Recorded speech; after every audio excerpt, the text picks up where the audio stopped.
Welcome everybody back into Nerd Sesh. As always, I'm Carson Brever. Alongside me is Logan Camden. And you know what? We're going to rank some more shit today. We're on a heater, man. We're just cranking out top 10 lists. We're in this little bit of a period where we just had All-Star Weekend. There's only been one night of basketball since the NBA came back. So, although we could talk about all the NBA's ideas to solve tanking or whatever, I actually might just make a TikTok about that. We're going to feed the NFL fans today because we don't want to neglect football now that that season is over. So we are going to be ranking the top 10 quarterback peaks in NFL history. Logan, as always, we got to start out by establishing what that means to us, what we value most, what our criteria is, how many different versions of Vinny Testaverde are we allowed to have on this list. All of those questions I now throw over to you for an explanation. The answer is all of them. You should have all of Vinny's peaks, as many of them as possible on your list. Yeah. If you don't, it's completely invalid. I've got a version of Vinny from every team. As That's you how should. I'm doing it. As you should.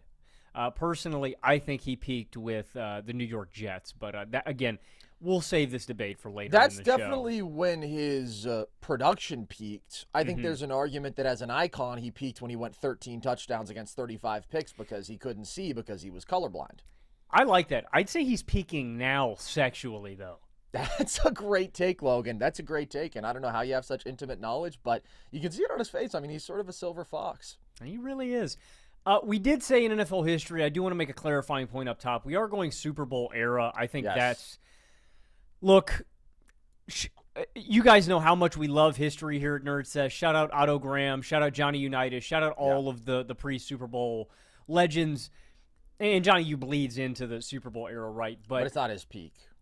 It's just a different sport, and I think it's a lot easier. You know, we are judging these guys, again, relative to era as we do everything historically, but I just think it's a different sport. It's a different game, and I think quarterbacks like that should be judged more for, if you're going to do that, careers with longevity included, stuff like that. Again, we're ranking the top 10 peaks, and I think it's easier to do that just in the Super Bowl era. So this is my favorite topic to discuss. It's the one I think I'm most passionate about. I've always loved talking quarterbacks, great, shitty, never played a game, all in between. I mean, when Carson and I met each other, one of the first things that we ever did walking down the campus of ASU was ranking top 10 quarterbacks. Holding hands, paint the picture a little bit better. Walking sunset, a really romantic walk sunset. through the park, beautiful sunny day, holding hands. We're walking to this little plateau where we would eventually, have our first kiss. It was really magical. Me it was and really my beautiful. assless chaps, my signature assless chaps. I had on my clogs. It was really nice. Yeah. A better time. What I'm judging these guys by, like I mentioned, relative to era, I think the longevity of the peak does matter to me. I want to be clear about something. It's not the most important thing, but I do think, considering that I don't have a standard for, a peak, for some guys, it's going to be 3 seasons. For some guys, it's going to be 5 seasons. For some, it's going to be longer. I determine their peak. Is there a point where I can actually determine you are better than the rest of your career? And I'll use an example. For less mobile quarterbacks, why would I limit their peak to something like 5 years? In some guys it is more distinct. If your skill set didn't deteriorate over time because you didn't have physical attributes that deteriorated that affected your game, I'm not going to hold that against you. That means that your peak just lasted longer. And like I mentioned, I do think that matters, but it is not the be-all, end-all. One of the most important things to me is how successful were you and your team offenses, and how individually responsible for them were you. How could you limit mistakes and turnovers compared to some of these other guys? Again, we are splitting hairs with a lot of these quarterbacks, but I think above all else, how did you overcome pressure and adversity, and how did you perform when the stakes were the biggest really does matter to me. So there's going to be a lot of nuance. I'm very excited about this episode, but I think that is the crux of my criteria. Yeah, my criteria is similar to yours in a lot of ways. First off, thank you for clarifying that this is only Super Bowl era. That's an important distinction to make. As always, as we do in any sports conversation, we are judging value relative to era, relative to the league at that time. But I do think there's another important point to make when we talk about football, which is the game has changed so dramatically And it has become, throughout the 21st century, so much more of a passing league than it was in the 1970s, in the early 1980s, what have you, that I do think, given that the quarterback position has grown in importance as the passing game has blossomed, that's important to consider when we talk about relative to era. It doesn't just mean, oh, you have to have two quarterbacks from the 70s, two quarterbacks from the 80s, two from the 90s, two from the 2000s, two from the 2010s, two from the 2020s, because realistically, I just think we have seen most of the best quarterback play ever, most of the most valuable quarterback play ever in this extended era, in this century, because the passing game is more important than ever before, because more so than ever before, it is about quarterbacks to carry offenses compared to teams that used to lean more heavily on the run game. Like, quarterback has always been the most important position, but the gap between it and everything else has grown, in my opinion, over the last 30 years or whatever. And so there is a bit of a modern slant on my list because of that. Just like, honestly, I think there would be a bit more of a vintage slant on like a greatest running back peaks list, right? Like, sometimes the positions fluctuate in importance, and that is something to consider. As always, this is a given for any all-time ranking. I don't care about accolades. I know a lot of people will throw that out. To me, accolades are just a measure of other people's opinions. That doesn't matter to me. I'm forming my own opinion based on what I've actually seen, the resume that matters to me, which is performance, not other people's opinions of performance. And then when it comes to setting sort of a length of the peak, I'm very interested in seeing how we differ here. I did try to sort of standardize things, but I think you have to go with longer peaks for an NFL quarterback than what we normally do for the NBA, right? Where it's pretty much 3 to 5 year peaks, 3-4 year peaks. I have 5 to 7 year peaks for all of these guys because in football, there's just more variance year to year with smaller sample sizes, with changing circumstances. I mean, it's such an interrelated game, right? Where there's so many variables that might change year to year. So I just think it helps to have a bigger scope there. I also do think, as you were hinting at, like, peaks tend to be longer in the NFL for quarterbacks. Now, that's especially true for the great pocket passers whose games age more gracefully. But overall, I just think we want a bigger sample here, right? Like, there's so many dudes who had their best season one year and then their second best season a decade apart, right? If it's Tom Brady 2007 and then 2016, if it's Peyton Manning 04 and then 13, if it's Aaron Rodgers winning MVP with an all-time season in 2011 and then doing it again in 2021, like, there's just way more examples of that at the quarterback position. And so I don't have any peaks that go that long. I did want to pick like a more concrete 5 to 7 year range, but nevertheless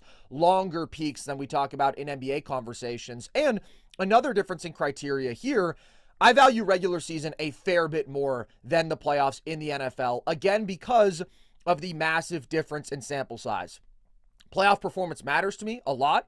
If you are a particularly good outlier, a particularly bad outlier, of course, that is something we're going to consider here. But it's very different from the NBA, where you have a much harder playoff sample size. I do think the NBA playoffs are a more fundamentally different game than the NBA regular season, where I don't think that's the case in the NFL, because every single week teams are playing with peak preparation. You have a full week, peak physicality, all of that. The stakes are higher for every single game. I just don't think you see like that same increased scale of scheme and difficulty in the NFL playoffs that you do in the NBA. Obviously, you're playing against the best teams, but again, I think it's less fundamentally different from the regular season. And if you get 80 regular season games of a sample and 5 playoff games, I'm going to value the regular season more, and that is the case for some of these guys. And then, like you said at the end, I am judging who is most valuable in a vacuum as much as is possible, trying to isolate quarterback performance from the surroundings. Now, is that totally possible in the NFL?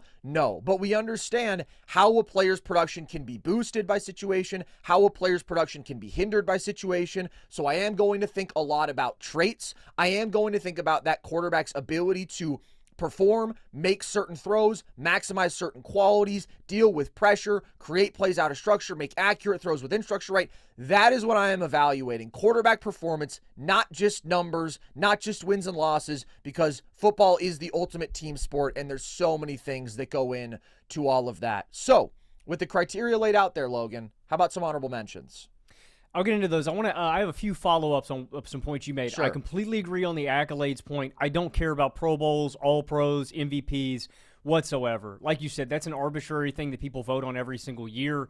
Why should that matter to me? I'm the one making this list. I'm the one diving in. Like, it's I think people get it wrong every year. So, like, I'm not going to base my opinions on what somebody else thought about these quarterbacks. The thing about the peaks, I will say, I had trouble with that. It's going to be confusing. I'll say this off top. It's going to be confusing on the graphic when some of my guys have really extended long peaks and when some guys don't. And when I made that decision, you bring up Rodgers. Rodgers is a guy that I think has an extremely long peak where I wanted to include everything. Joe Montana is another guy that basically it spanned a decade. Peyton Manning's another one. And so there are going to be some logical inconsistencies with the peaks. But again, I judged it more of, was there a tangible skill drop-off that you experienced at some point? And if there was, I may brief in the peak. If there wasn't, it may be longer. So that's fair. I get that it's going to look a little confusing while we're talking about this and on the graphic that I don't have a standardized length, but what are you going to do? You know, I understand what you're saying. I mean, that's the thing, right? Like, I tried to pick out, okay, what is the 5 to 7 year period that was the best of this guy? But in doing that, like with Peyton Manning, for example, I left out what is statistically the greatest quarterback season of all time, 2013, because I don't think that was part of his best 5 to 7 year run. So I'm interested in seeing how you handle this. I can definitely see the differences there. Again, it's just like so fundamentally different, especially with how the classic quarterbacks played. And when I say that, I'm talking about really just everybody before this past decade where we've had this revolution of mobility being at such a premium. But the Peytons, the Bradys, the Marinos, right? So many of these guys really didn't lose much as they aged. In fact, often like peaked in their 30s because that's when they were at their smartest. And so you definitely are balancing things there. But I did want to have some sort of consistency in terms of the durations of my peaks. But also, I think with the way you're doing it, absolutely, you have to value the longevity of the peak. Now, when we start talking about peak longevity, you start to wonder, have these guys ranked too many things? You know, I mean, how deep into things are we? But the answer is no. It does make sense. And I'll be interested to see how you handle that. It's a good point. It is a balancing act. And like I said, for like one guy, the longevity of the peak is going to matter, but it's how great were you at your best is really the most important thing. That being said, I have 4 guys that I really feel badly about that I couldn't get on my list. And the first one for me has to be Kurt Warner, specifically from 1999 to 2001. And this is where the longevity of the peak does come into play. And it sucks, because Kurt Warner would wholeheartedly 110% be on my list if we could just merge both of his peaks. From St. Louis to Arizona, there is no doubt in my mind that Kurt Warner would be in my 10 spot because he deserves it. Yeah. The knock on Kurt, the only knock that I could ever have on him is that he didn't mitigate pressure as well as other quarterbacks were more capable of. Kurt was a bit of a turnover machine at his apex. He could throw a pick. He could fumble. But he is an all-time offensive engine. During 99 to 01, he let out the number 1 offense every single season. And, of course, he's got great talent around him, an elite offensive line, great coaching staff, Isaac Bruce, Torrey Holt, Marshall Faulk, right? You've got the Justice League over there with the greatest show on turf. It is a bomb squad. That being said, what Kurt was doing every single season, I mean, in one year he has a down year that hurts a little bit of his average numbers through there, but he's a game away from ending up with another Super Bowl ring. He was great in the playoffs, where the guy is giving you nearly 320 total yards per game. Again, literally only with Kurt Warner and basically nobody else on my list, that is the only part where the longevity of the peak is going to ding him and keep him from my list, where the guy in my 10 spot I do think was a little bit better at protecting the football, and his peak is a little bit longer, and that just does matter to me when we're, again, you've got to get really down to the nitty-gritty here. I love Kurt. He's one of the greatest football stories ever. I think he's one of the greatest quarterbacks in NFL history. Unfortunately, though, for him, his 2 peaks don't coincide with one another, and that's what leaves him in my 11 spot. Yeah, I feel the exact same way about Kurt. I mean, the 3-year run from 99 to 01, especially like 99 is one of the greatest quarterback seasons ever. 2001 is another crazy year. I mean, the guy is like easily leading the league in passing touchdowns, and he's just like blowing people out of the water in terms of yards per attempt. He leads that 3 straight years. The volume, production, passer rating, like he was just statistically clearly the best quarterback in the NFL over this 3-year run. But it's just not enough to constitute a top 10 peak ever for me, when I do think there are guys who were just so much more consistent. Again, like, part of what I want to see here is, do you prove that ability to deliver this value year over year as circumstances change? And with Kurt, like 2002 to 06 is just a brutal 5-year run where he's hurt as part of it, but he's really, really performing poorly when he is on the field and he gets benched. And then 07, 09, he's really good again, but there's just not enough consistency for a 5-year stretch to get him here. I do love Kurt Warner. I think the highs were ridiculously high. The one last piece of context I would add, and again, he just doesn't meet my criteria in terms of the peak not being long enough, but also he did play on the single most stacked offense of all time. If you do look at the stretch that he missed in the 2000 season, Trent Green comes in, and they're still dropping 28 points per game. Trent Green, in 5 starts, throws for 16 touchdowns against 5 picks. Trent Green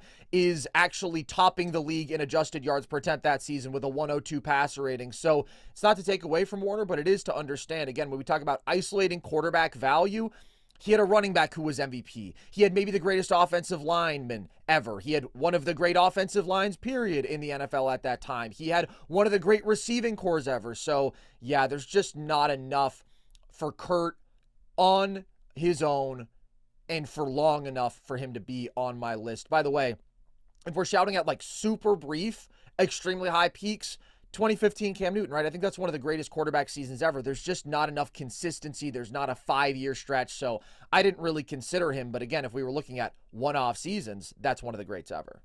Definitely. I don't think people are going to like this take either, that I left this guy off my list, and I loved him when I was a kid. I think he is one of the great football marvels to watch. He had such a unique style of play. This I already is know not what you're talking about.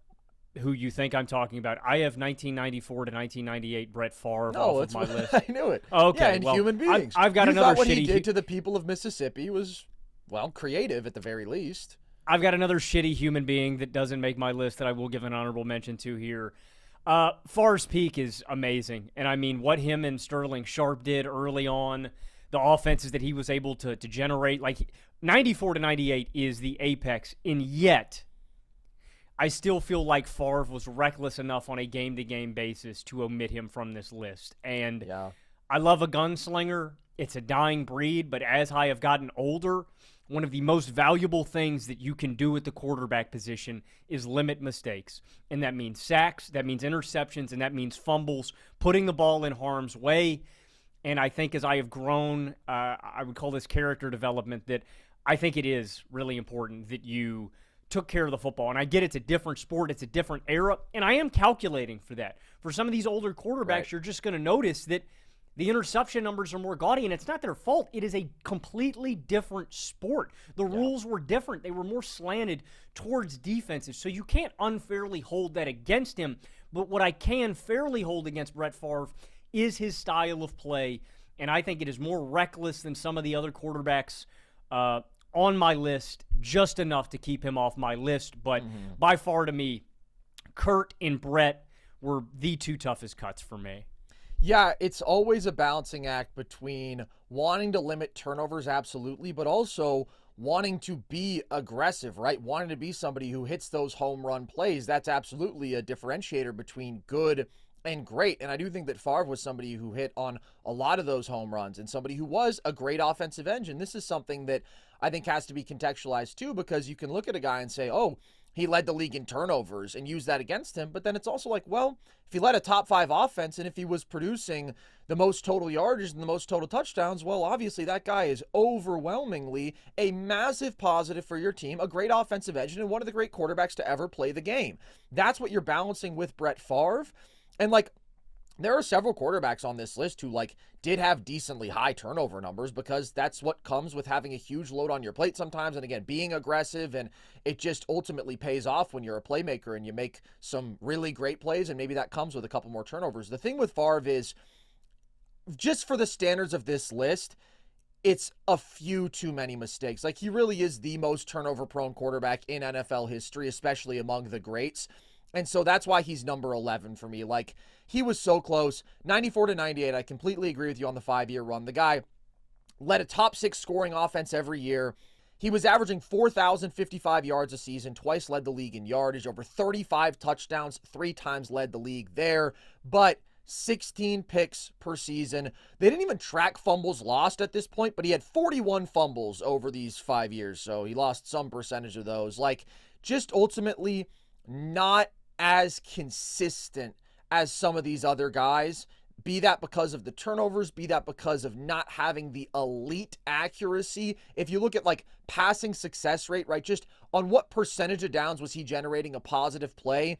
He's at 47% in the regular season. He's at just under 45% in the playoffs. Those are good numbers. You'll see they don't quite stack up to the best of the best, who are generally hovering at 50% or higher. So that's where I just barely had to leave Favre off. I do think that he was fantastic, but the bar is extremely high to get on this list. I've got Logan, a guy who I just really want to shout out here, and genuinely closer to making this list than I think most people would expect, than I think most people would probably consider. When we talk about passing value relative to era, Dan Fouts is one of the absolute all-time greats. Yeah, he wouldn't be one of my like top 5 guys off, but he'd be like 6th or 7th off. Okay, we all see what you're doing there. Can I make the case, though? 79 to 85. His 17-game averages, and I understand they didn't play 17-game seasons back then. I'm just accounting for he missed some times with injuries, and you know what? Let's give him an even playing field with the current guys who do get 17 games. They were 4,853 passing yards, 31 touchdowns, 23 picks. Of course, as you're saying, interception numbers were much higher overall. Better than an 87 passer rating, 51% passing success rate, a guy who was really good at limiting sacks. I mean, just an excellent pure pocket passer. And in terms of how much he was lapping the field, he led the NFL in passing yards per game 6 times, net yards per attempt 5 times, passing success rate 4 times, and touchdowns twice, all in this 7-year run. He was leading the best offenses in football. The Chargers averaged 27.9 points per game with him. And this is what I want to really hammer home, because I think some people would look at Fouts and they would say, yeah, he was totally outproducing all his peers, but a lot of that was the system, right? The Air Coryell system, where he had a brilliant play caller and also a team that was very much prioritizing the pass, and the whole scheme was ahead of their time. But when Dan Fouts missed time, the Chargers, who were averaging 28 points per game with him, averaged 17.4. They were 57 and 37 with him. They were 3 and 8 without him. So I do think that speaks to how essential he was, how valuable he was. Led 3 number 1 offenses in this time. Like, I understand he doesn't have the longevity. He doesn't have the deep playoff success because his defenses sucked in this time. There's probably a bit of era bias that I think generally leads to him being underrated. But I do truly think before Marino came in, this guy was without a question the best passer in the NFL. And I do really want to give him a lot of credit for that because his numbers completely stand out. The film totally stands out at this time. So shout out to Dan Fouts. Fouts and Marino, I mean, 2 of the most ahead of their time futuristic quarterbacks in terms of what they were doing to engineer team offense. I completely agree. He deserves a shout. Similar to Brett Favre. Aggressive and very accurate. Very. Similar to Favre, I left Big Ben off my list. I went with an extended peak. If you want to go with younger Ben Roethlisberger from 2009 to 2014, I would still say is when he had that, oh, man, I can just dance and escape and make any play on the field. I think Ben is the greatest improviser and backfield creator in NFL history. If you needed a... Whoa! Over Mahomes and Josh and Rodgers? I have to strongly disagree, but I understand. I mean, you couldn't bring down Ben, and I get that Josh is special in that way, and they're all up there. Ben is unequivocally top 5 in that category to me. The ability to make chicken salad out of chicken shit. Ben is one of the special guys in that regard. And hell, I'll put Favre there too. What Ben doesn't have with those other guys that we mentioned, Allen, Mahomes, Rodgers, what he does have in common with Favre, outside of being a bad human being, he was reckless, and he would make more of those mistakes. And that is where, if you look at the playoff resume, and like you, I don't think it's the be-all, end-all when we are really making tight distinctions between these guys. I will hold playoffs against you. Agreed. And just some of the worst playoff games you'll ever see. Even if they don't overlap with the peak, the Jaguars game, that's ingrained in my brain. The Browns game, right? The Jags game is toward the end of his peak for me. The Browns game is outside of his peak. It came with the inconsistency of Ben. My dad and I always said it watching Ben on Sunday, the team lives and dies with him. Yes, Mike Tomlin could always engineer a great defense. Did Ben have it that day? Ben could give you 6 TDs to 0 picks. He could play the most perfect football game on the planet and wipe the floor with the opposing team. But Ben also had the propensity to give you 1 TD, 3 picks, and shoot yourself in the foot. So I love Ben. He was my favorite player as a kid. He's always going to be my quarterback, but I have to be logically consistent. I have to be rational. And when we are judging pure peaks, Ben, I would put in that a little bit too reckless category with a guy like Favre to actually make this list. But I don't want to overlook the fact that he is one of the most physically gifted and talented quarterbacks in NFL history. Yeah, Ben is a good honorable mention. Like you said, just not as consistent, not the level of pocket passer as most of the guys who are on this list, but definitely worthy of at least a shout. I'm going to be honest, there's nobody else I really lost sleep over. I did have a couple of active young gentlemen. I think both Burrow and Herbert, to me, are very worthy honorable mentions. I think they have both shown the ability to just produce at such a high level year over year. And I think with Burrow, that elite pocket accuracy and processing and probably underrated mobility and escapability. Like, he's just been so excellent over the last 5 years, really. And the same goes for Herbert, honestly, even going 1 year back. I'd say 6 years he's been at an elite quarterback level, because when Burrow was injured as a rookie for half the year, Herbert was lighting the league up. Like, special pocket passer, really somebody who checks every box in terms of traits, right? He's got elite pocket presence and feel. He'll hang tough,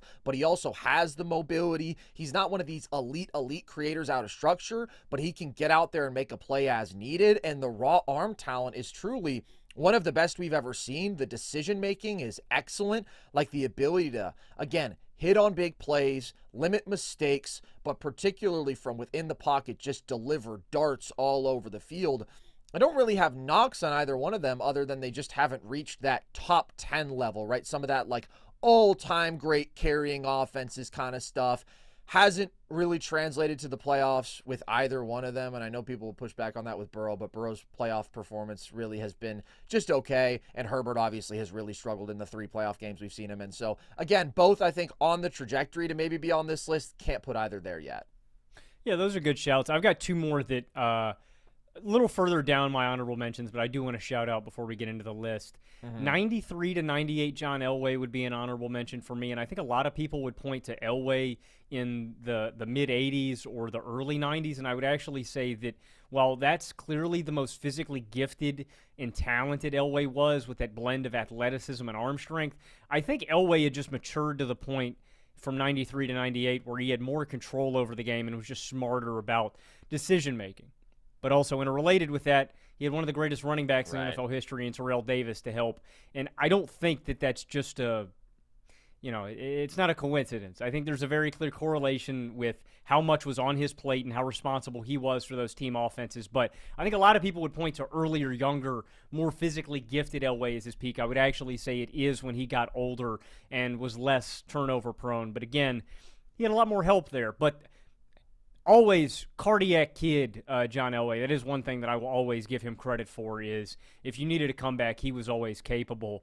The farthest quarterback back I will give a shout-out to, I think the best quarterback of the 1970s, Rodgers Staubach, is a guy that I really thought would make my list. And when we're talking about guys ahead of their time like Dan Fouts and Dan Marino, I think Rodgers Staubach completely belongs in those kind of conversations. And what I mean by that isn't that Staubach was leading out these kind of gaudy, futuristic air raid attacks. What I mean by that is his skill set and his ability to limit mistakes in an era where they were more prevalent than any other era in NFL history. Again, they changed the rules. The 70s Steelers defense changed it with the Mel Blount rule, contact within 5 yards of the line of scrimmage. Rules were insanely defensively slanted back in that era of football, and the fact that Staubach was, again, so good at limiting mistakes. He had a little bit of a sack problem, but his turnover numbers aren't nearly as gaudy as any other quarterback of that era. He's so much more efficient than all of them. And I would also say his skill set was ahead of his time. His ability to get out of the pocket and create with his legs were really ahead of his time.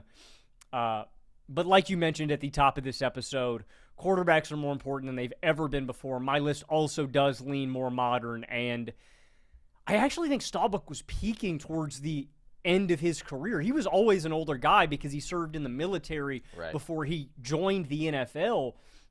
But, I mean, Staubach mentally, the way he thought the game, his, two of his most efficient seasons came in his last 2 years, where you wonder if he physically could have held up, if we would have seen him have a little bit longer runway, that would have given him a more concrete argument on this list. And I do think he's the best quarterback of the 70s. I think Terry Bradshaw is second. I love Terry. Terry may have the hardware, the accolades, the head-to-head victories. Staubach, to me, is just a better quarterback. Terry put the ball in harm's way more, and Staubach's skill set, I can't hammer home that enough, was so ahead of its time, what he was capable of. And I think Staubach's just one of the most underrated quarterbacks ever. Definitely deserving of a shout, and I'll give a nod to a couple more guys, even slightly before Staubach. Obviously, we already mentioned Johnny U, who was like lapping the field pretty much throughout the 60s, but just peaked before the Super Bowl era.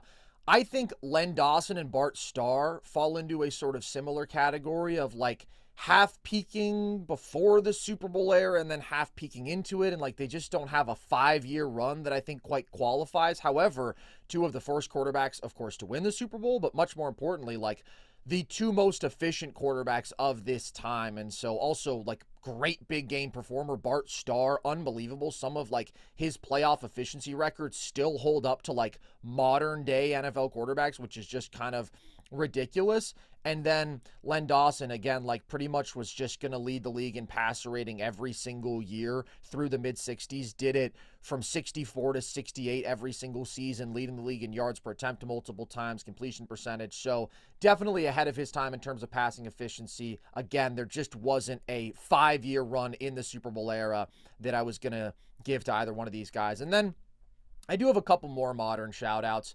Stafford, I don't know exactly what the 5-year run is. It's honestly probably what he's been doing since 2021, since he joined the Rams.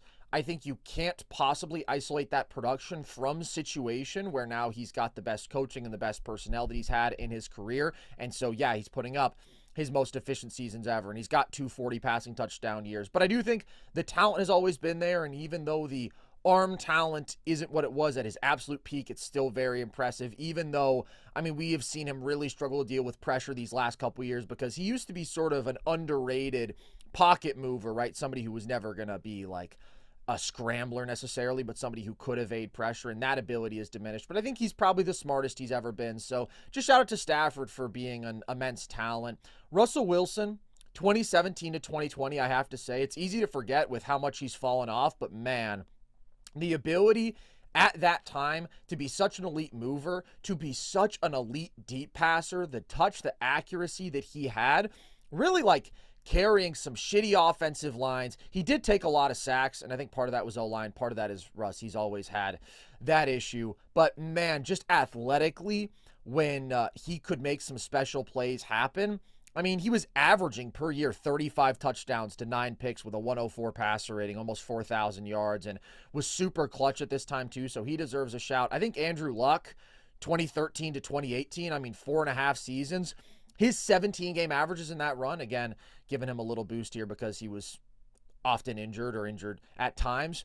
4,686 yards, 36 touchdowns, 16 picks, 93 passer rating. Just like some really horrible offensive line, some really lackluster supporting cast he was able to elevate. And then one more guy whose passing production always stands out against his peers.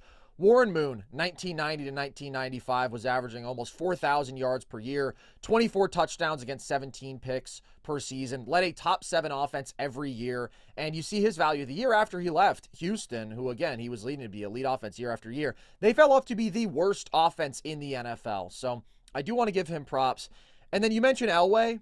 I'll be honest, pretty easy cut for me. I do think he's probably the most overrated quarterback of all time. Like, there was a time a few years ago when I would have said Namath, and then I think it's gotten to be such a thing where, like, everybody knows that Namath is overrated because of Super Bowl III and the mystique that comes with that I don't know how overrated he actually is anymore. Elway is the guy where it's like you still see people in the trenches arguing him top 5, and I just don't think it's there. Like, before getting Terrell Davis, which was 1995, right? The last 4 years of his career, he had TD. Before that point, he had led one top 5 offense in his entire career. Before getting TD, he had 199 passing touchdowns to 177 interceptions, a 42.1% passing success rate, 217 yards per game. Like, he was just way more erratic than I think people remember. People remember the highlights, the incredible raw arm talent that he was, but he was, compared to the all-time greats, so inaccurate and just ultimately did not lead to efficient offenses. Even when he went to the Super Bowl and they got destroyed, right? Like in the late 80s. I mean, very good team defenses, offenses that were good, not great, and winning the AFC at that time just didn't matter that much when they lost in 14 straight Super Bowls to the NFC because there was such a conference imbalance. So I'm not saying that Elway was not very good, of course. However, do I think he has a good case to be top 10? I really don't. And I think even what you're saying, right? Like, his efficiency peaking as his athletic gifts were at a low point. Well, how can you isolate that from the fact that he had a guy who was at, truly, when you talk about a 3-year running back peak, maybe the highest we've ever seen. Yeah, you could argue the greatest of all time. With an all-time great offensive line in front of him, with a brilliant play caller in Mike Shanahan. Like, I great just receiving think talent, yeah. The Elway who people envision as the peak athlete was not as good as people think that he was, and then he got a lot of help. He got a historic amount of help in those Super Bowl runs with truly, truly stacked rosters. So, yeah, he just, in terms of his individual value, does not move me at a top 10 peak kind of level. With that being said, Logan, let's get into the list. Who is in your 10 spot? I know one guy that's not going to be on your list, and I know one guy that I omitted that is going to be on your list, and we'll get into that debate when we get there. I didn't honorable mention him. We'll get into that debate. Okay. In my 10 spot, I do have 2021 to 2025 Matthew Stafford. And as you mentioned, one of the absolute greatest arm talents of all time. When I think about Matthew Stafford, I think about 3 things, really. 1, how much of a frat legend he was at the University of Georgia. 2, the incredible arm talent. But 3, what a tough son of a bitch he is. He went to high school with Clayton Kershaw. One tough SOB, and they weren't even the best arm talents on their team, man. It was Jake Felt, dude. So good. Shout out, dude. He's going to make my top 10 quarterbacks list. He should. People who didn't watch Matthew Stafford when he was younger and in Detroit, our friend of the show, Joel Moran, has been going on a tirade on social media about the revisionist history. Yeah, the revisionist history of Matthew Stafford. Stafford had a turnover problem in Detroit. Mm-hmm. I can't tell you how many games I watched when I was a young man of him throwing games away with bad, soul-crushing interceptions. When Stafford got to L.A., though, it was a different guy. He still had the arm talent, but at this point he had developed where he knew what defenses were running, and he's just a football genius at this stage in his career. He knows exactly what you're running. He has incredible accuracy, great mover within the pocket, and an ability to manipulate defenses with his eyes that very few quarterbacks in the history of the game have ever had. Yeah. And so I think his peak is right now. And I'll go ahead and I'll rip the Band-Aid off because I think this is going to be a hot take. I don't have Lamar Jackson on my list. And I think Lamar Jackson is one of the greatest regular season quarterbacks of all time. The reason that he's not on my list, he has never shown it to us in an individual playoff run or sustained in the playoffs over a few years. And I understand that you made it clear at the top that regular season to you is more important than the playoffs. Matthew Stafford has shown me that his game translates to the playoffs, and he's immaculate there. Lamar Jackson, in his playoff career, has 13 touchdowns to 7 interceptions with 7 fumbles. He only lost 4 of them, but that means he has more potential turnovers than touchdowns. There's nobody else on my list that is sniffing my list that I could say that about or that never put it together. When Lamar Jackson doesn't have to win a Super Bowl. Lamar Jackson would never have to win a Super Bowl to get on my list. This isn't a Super Bowl debate. I have a guy that never won a Super Bowl on my list. When Lamar Jackson has one good playoff run, he will be in my top 10. because I know how great he is.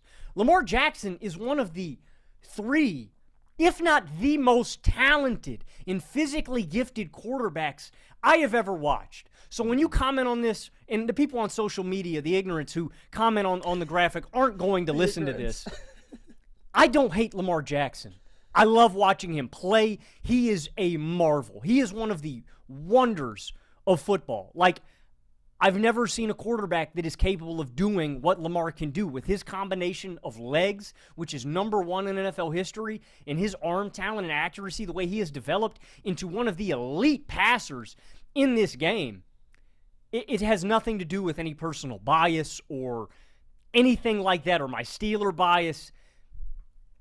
I need to see Lamar Jackson have one good playoff run where he stamps it and he is going to be undeniable. Josh Allen has done it multiple times. And again, stupid people will say, oh, they lost. They both lost. They both lost. Can't even been in the Super Bowl.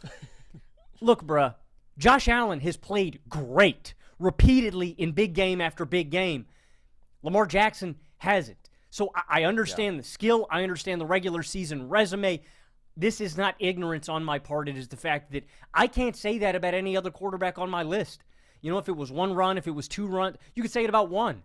And him, I think he's at less fault than Lamar for his shortcomings. And I'll get into that debate when we get into it, because that's going to be an argument that I present in a very short amount of time. Stafford has proven it. And Stafford has not only proven it, he's been undeniable. I mean, in the playoffs since coming to the Rams, it is all translated. He is, again, one of the greatest arm talents of all time, a football genius. The only knock that I could have on Stafford at this point is his ability to mitigate pressure and the fact that he's not as mobile. He is more prone to being thrown off due to pressure because of his limitations of mobility, where I think even other older passers that have peaked, it's not uncommon. There's a lot of older quarterbacks on my list that are peaking from 35 to 40 or, in their late 30s that were better at mitigating pressure than Matthew Stafford. And so Stafford has just proven it to me in the playoffs in a way that Lamar hasn't. In Matthew Stafford's career in the playoffs with Los Angeles, 23 TDs, 4 picks, 5 fumbles, 309 yards per game. It's translated. And like I said, I'm okay. Once Lamar does it in 1 run, Stafford will be off my list, and I can slot Lamar somewhere in here, but I need to see it in a playoff run. It's just hard for me because when we rank these quarterbacks year over year, right, these guys are contemporaries. They're of different generations, but you're talking about Matthew Stafford's peak being essentially right when Lamar's peak has been, and every year we both rank Lamar higher because Lamar is better. That's really what it comes down to. Like, I understand what you're saying about playoff performance. There's no question that Stafford has been the better playoff performer. In fact, it doesn't just come down to like the 2021 Super Bowl run where he was so fantastic, even 2023, 2024, 2025 in losses. I mean, his by far best playoff performance this year was in the loss, ironically, but I saw this stat of like all quarterbacks this century, I believe it was, in terms of their EPA per play in playoff losses, and it was like the 32 guys with the most games played or whatever. And number 1 in EPA per play, the only guy above one Josh Allen was Matthew Stafford. So statistically, in playoff losses, he's been the best performer there is. And Lamar, in his playoff losses, has been legitimately very much at fault on several different occasions. However, the gap in terms of what they do for you in the regular season is so massive, and I cannot overlook the massive difference in circumstances here. If you gave Lamar Jackson, Sean McVay, the Rams offensive line, the Rams running back, one of the greatest receiving tandems that we've seen, a receiver at one of the greatest peaks we've ever seen, one of the best tight end rooms in football, I can only imagine what they would have done this year. They would have averaged, 38 points per game. Like, there is just such a massive skill gap between the two of them. And that's where I do struggle to identify this as Stafford's peak.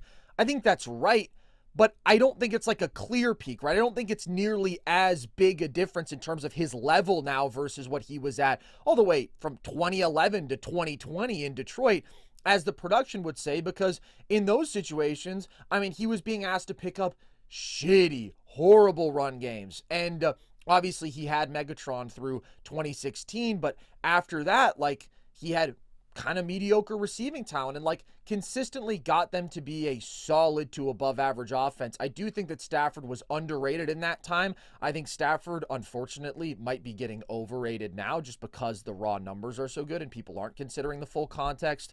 But Lamar Jackson, 2019 to 2024, his teams when he's on the field scored 29 points per game. His team when he's off the field, 16.6 points per game. Like, that is the single biggest difference that you're going to talk about with any player on this list. I truly think he's one of the most irreplaceable talents in NFL history because he is pretty much single-handedly going to lead you to be the number one rushing offense in football. He has shown an incredible ability to elevate very mediocre receiving supporting casts to still be extremely efficient passing attacks. This is the man who, if I'm not mistaken, twice has led the league in the same season in passing yards per attempt and rushing yards per attempt. I believe he did that in both 2019 and 2024. And I do think 2024 Lamar was even a different beast than 2019. I just think he was more accurate and a better pocket passer and more refined as a passer overall.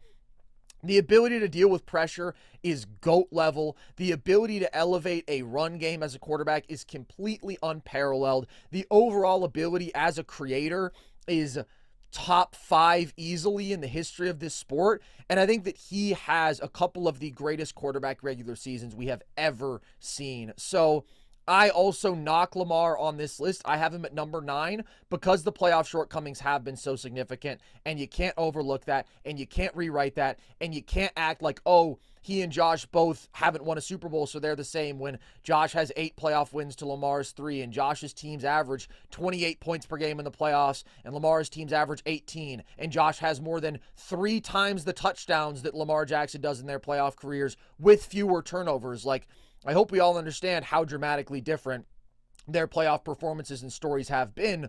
But in terms of the regular season, Lamar has been every bit as great as Josh Allen. Lamar has been every bit as great as Patrick Mahomes. Not quite as consistent every year, but the highs have been every bit as high, if not the highest. Lamar's a top 5 regular season quarterback debatably of all time. I just think when you're talking about an 8-game playoff sample in his career, it's not enough to keep him out of my top 10 when I think we both agree that that's true, that he's at that top 5 regular season level. Like, it just is not a big enough sample to speak to the level of quarterback he actually is. Don't score 10 points when your defense allows 17 in a playoff game where you could go to the Super Bowl against the Kansas City Chiefs. 100%. Like, that game is on him, bro. But if you dropped Matthew Stafford on some of the offenses that Lamar has elevated being top 3, like, they would be totally mediocre because Stafford would bring 0 value in the run game because Stafford wouldn't be able to mitigate pressure.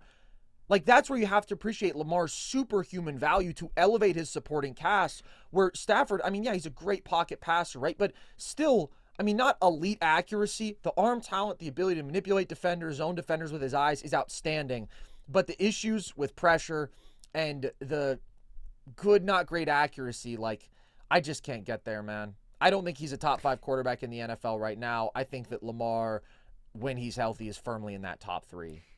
If I'm going to give ample credit to Josh Allen for performing well in the playoffs, I am going to hold people accountable who haven't performed. And Lamar would be one of 2 quarterbacks that have the worst playoff numbers of any guy in my top 10. It's not particularly close.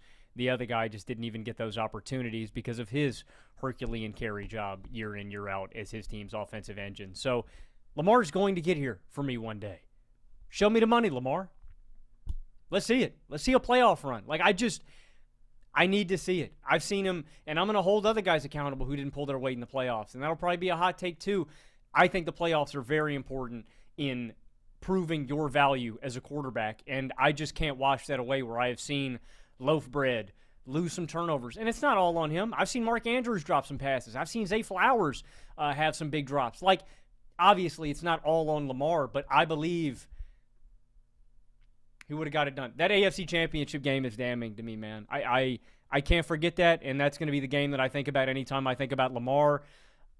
He's got to show it to me. You're allowing that to overshadow 6 years. I I've mean, watched if you look at that Lamar run from play. 2019 to 2024 when he's doing shit in the regular season that is historically great. Matthew Stafford, I mean, even in LA, he's led 2 elite offenses, right? Like 2022, he gets hurt, okay, but they were just an okay offense when he was on the field. 2023, 2024, like they were just solid offenses both of those years.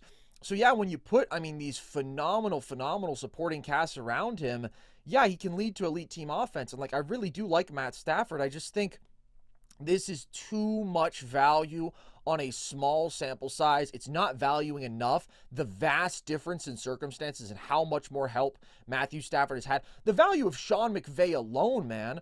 Like, it was just a couple years before this that Jared Goff led out one of the most efficient offenses in NFL history because he had Sean McVay and he had that offensive infrastructure. And we know that Jared Goff obviously is not sniffing this list. And yet, I mean, his offenses in 2017 and 2018 reached higher 2-year heights than Matt Stafford's Rams have ever reached. I just come back to that number, 29 points per game with the guy, 16.6 points per game without him, over 4,000 yards of offense generated a year, almost 8 yards per pass attempt, over 6 yards per rush attempt, a 103 passer rating, like a total of 32 touchdowns a year versus, I think, what is it, like 12 total turnovers, keeps interceptions really low. The regular season highs are just too highs. I will say flat out, Lamar has the most significant record of playoff underperformance of any quarterback at their peak we're going to talk about today. Like Marino is very similar in that way, but it's just, you're being too hard on the guy. 18.6 playoff points per game. I know, brother. I know, and that's over 7 games. Like, it's just not enough when I know that fundamentally he is so much better as a quarterback than Matt Stafford. If you had to draft, who do I want as the starting point for my team for this season between Lamar Jackson and Matt Stafford? There's not a day in your life that you're taking Matt Stafford. And I know that because we rank these quarterbacks every year, and Lamar is always higher than Matthew Stafford for you and me because he's better. Because I keep holding out hope that this is going to be the year. And I know what he does for a regular season offense. Again, man, I really highly value the playoffs, and I think it proves your mettle as a quarterback, not on if you win or lose, but how you perform. And Lamar Jackson has consistently underperformed. Yes, I do. That's just inconsistent to me. I think that their playoff struggles Lamar has had comparable. Top defenses that have delivered. Dan Marino at his peak had the number 22, the number 26, and yet still in a vacuum you can underperform, and that's what Marino did in the playoffs. And by the way, I have Marino on my list too because I think they're 2 outstanding, historically great regular season quarterbacks. But I think that Lamar has reached even higher heights in the regular season and maybe been a little bit worse in the playoffs than Marino. I probably would say that, but I still would take Lamar as my starting point for a 5-year run, for a 6-year run, because, yeah, I mean, he underperformed in the playoffs, but my God, like, if he had Matt Stafford's situation, I don't think this would remotely be a conversation. With that being said, I do have Dan Marino in my 10 spot from 1984 to 1988. Look, the 1984 season, when you consider the context, is a top 5 quarterback season, regular season for sure, of all time. Like the guy passing for over 5,000 yards, 48 touchdowns, averaging 9 yards per attempt, a 109 passer rating, while being the GOAT of not taking sacks. I mean, in 1984, are you kidding me? Leading that team to the number 1 scoring offense and 14 wins with just an okay rushing attack to help him. It's one of the great offensive carry jobs by a quarterback we've ever seen. And he did lead one other number 1 offense in this time. I do think, though, he was not as consistently great outside of that 84 season as the guys who I have above him. Now, obviously, I do think Marino was great. I think Marino was absolutely a victim of having a lot of subpar defenses in his career, of having a huge offensive load on his plate as the quarterback. I mean, he had definitely some very good receiver talent, not an all-time great weapon, right? He never played with one of those guys. And the passing volume at his time is absolutely unparalleled. Again, if we look at 17-game regular season averages, 4,840 yards, over a 51% passing success rate, over 35 touchdowns a year, over 19 picks, but better than a 91 passer rating and a 2.2% sack rate. Like, truly, when it comes to just never taking sacks, not because of sack evasion, but because of being so precise in terms of pocket footwork, so quick in terms of getting rid of the football, and so decisive.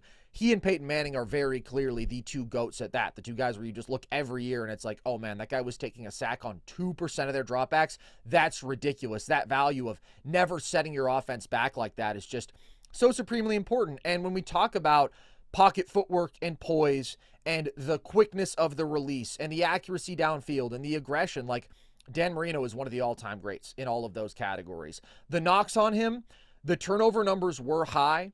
Like, again, we understand the context of the era, but there are seasons, even like at his peak, where Marino is giving you as many turnovers as touchdowns, which I do think is a fair criticism of him. And part of it comes with the high risk, high reward strategy that I think mostly paid off. But again, that's a knock against the other best of the best. And just a couple more down seasons overall, right? If it's 28 touchdowns against 23 picks and 88 for a team offense that really was not very good, slightly below average. Like, he just had a couple more of those seasons. I didn't include 89 in this run, but that's another year where he's 24 touchdowns, 22 picks, 77 passer rating. And the playoff underperformance is real with him. A 3-2 playoff record in this run with 1,187 passing yards, 11 touchdowns against 8 picks, 55% completion percentage, 79.6 passer rating.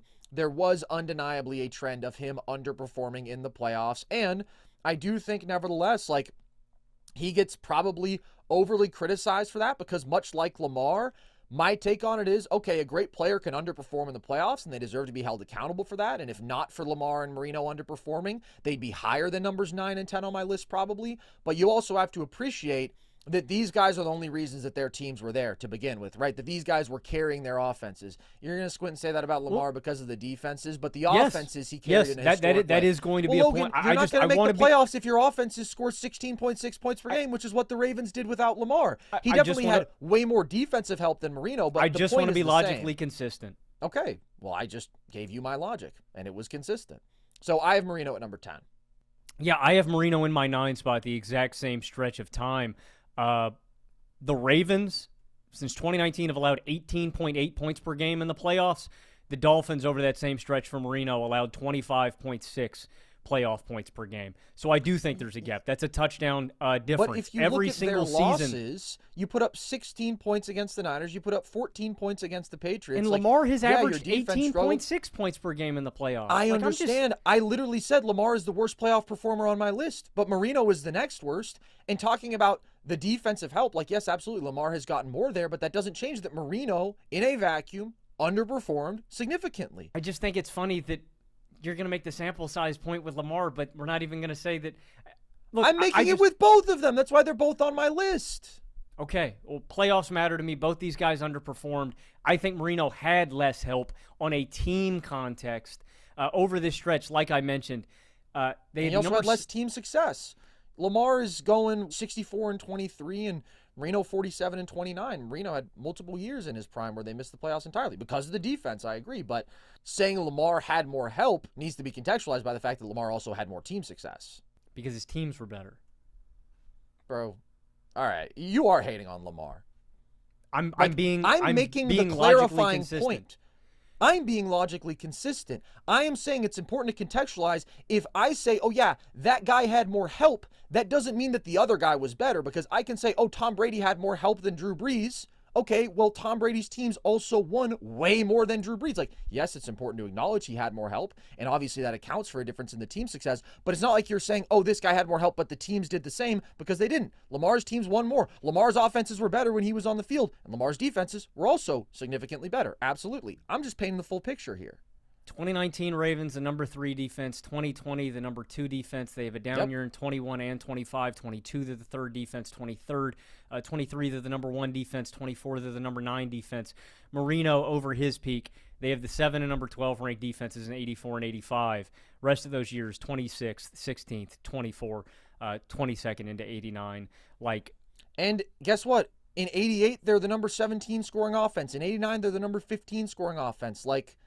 Let's contextualize. Lamar's teams just had more success. Lamar was a transformative offensive engine at a different level from Marino, who also had more defensive help. Two things can be true. That's the one down year they have. The other years he leads out 2 number 1 offenses, another top 5 offense, and another top 10 offense. I do give Marino a little bit more grace with the turnover issues because he did have a lot on his plate, and he was the team's entire offense. Those teams lived and died with Dan Marino, and his special trait was his ability to mitigate pressure, where I do think you've seen Lamar struggle a little bit more with actually just taking sacks. You're going to get that with playmaking quarterbacks where guys who dance out of the pocket can make that kind of creation. They're going to have higher sack percentages. Marino's the greatest, the best ever at mitigating sacks while being a pocket passer. You're never going to see sack percentage numbers like that. I always talk about his footwork and his poise in the pocket every time we bring up Marino, and it's, in my opinion, his second greatest trait next to being one of the greatest arm talents in the history of football. So good at limiting negative plays like that. I feel bad for Marino. I don't think he ever had the talent around him in the team context to actually go on a run outside of those very early seasons. Shula and the Dolphins failed him in putting the team around him that actually could have gone out there and won a Super Bowl. And later in his career, he gets worse. The defenses figure it out, and they never actually overlap when they're at their apex. I will not tolerate a list that doesn't have Marino on here. Again, I think he's got his faults, the limitations with skill sets, if you want to talk about creation, some of the interception problems, but winning in the playoffs, I don't think Marino played as well as he did in the regular season, like Lamar, but I don't think Dan ever had the team that was going to go on that run if he didn't get it done. And like I mentioned, that touchdown difference is big to me, man. The Dolphins allowing a touchdown more per playoff game than Lamar's defenses. Like, I feel like Lamar's defenses have put him in a position to win football games, and he hasn't delivered, where some games Marino's getting 30-pieced, and it's like, damn. Both of these guys are playoff droppers. They would be the two biggest playoff droppers on my list.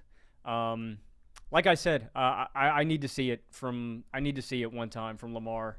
I understand that we're talking about peaks, but if you look at the totality of Dan Marino's career, right, in playoff losses from 1983 to 1999, okay, all the years that he was the starter, they averaged 15 points per game in losses. Marino was bad in those games. Like, I think Dan Marino belongs on this list, and I also don't have a problem with you having Dan Marino above Lamar. What I have a problem with is you seemingly making every excuse for Marino and not giving any bit of grace to Lamar, and acting like there is some big difference in playoff performance between the two. Marino's 84 run is greater than anything Lamar has ever done. I don't know, man. In a Lamar's playoff 2024 season? In a playoff run? Well, he was not good in the Super Bowl. He played two pretty good games before that. Like, we have a large body of work here of Marino underperforming in the playoffs. Like, Logan, you know me, man. I am not Mr. Quarterback playoff performance should be considered more important than regular season performance, and we're arguing the difference between consider the whole picture here. My problem, you know what my problem really is? That you have Matt Stafford above Lamar Jackson, okay? It's not Marino over Lamar, but I think you are framing things for Marino and Lamar in completely opposite ways, when in reality, their stories are very similar. And yes, Lamar had more defensive help, but I also don't think you're acknowledging how little offensive help until he got Derrick Henry Lamar had. The mediocre receiving cores that he was being asked to elevate, the up and down offensive lines that at times were pretty good, but also the offensive line kind of fell off once he got Derrick Henry. And like, yes, okay, he's going to take more sacks. He's still elite at sack evasion. 3 TDs per game would have won these Ravens. Get 18.8. That's a damning number. 15 points per game, which Marino's team put up in playoff losses, doesn't beat anybody. So we're going back and forth saying both these guys were bad in the playoffs. Like, not for a second have I denied that about Lamar, but you're just denying it with Marino. There are dudes who lost in the playoffs and were great. We have a number of them, right? Aaron Rodgers, Drew Brees, Josh Allen. I just did a whole deep dive into this very great topic. Dan Marino is not one of them. He is one of the all-time great regular season quarterbacks and a legitimate playoff dropper, just like Lamar Jackson. They have the same story in that way. The difference between Lamar being 11 and number 9. Well, because Matt Stafford is in between.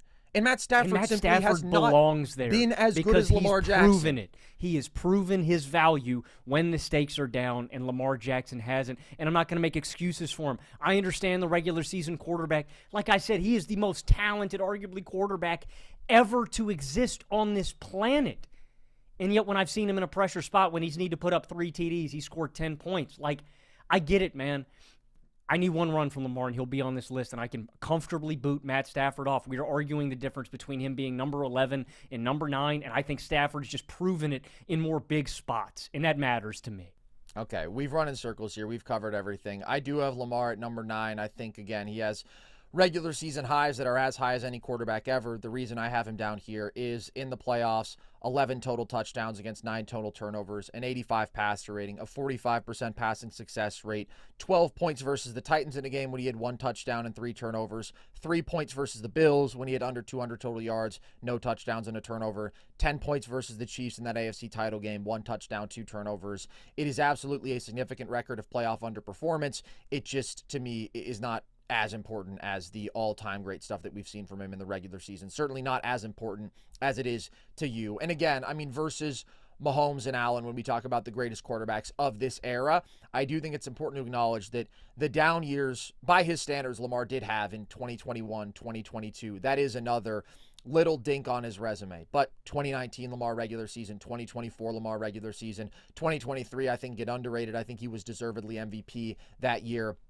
The guy is a one-of-a-kind offensive engine, and so, yeah, I had to have him on my list, no question. This episode is sponsored by Fabletics. Guys, I love Fabletics, I really do. This little number I'm wearing right here, this whole thing, Fabletics. My closet lined with Fabletics. So if you want to dress like me, then you know where to go. I mean, this just lines up perfectly with my style, man. It's athletic, it's leisure wear, it's comfortable, it's multi-purpose, and it's stylish. It's stylish as all get out, man. I put this thing on, my girlfriend goes, "Who's that? Who's that guy?"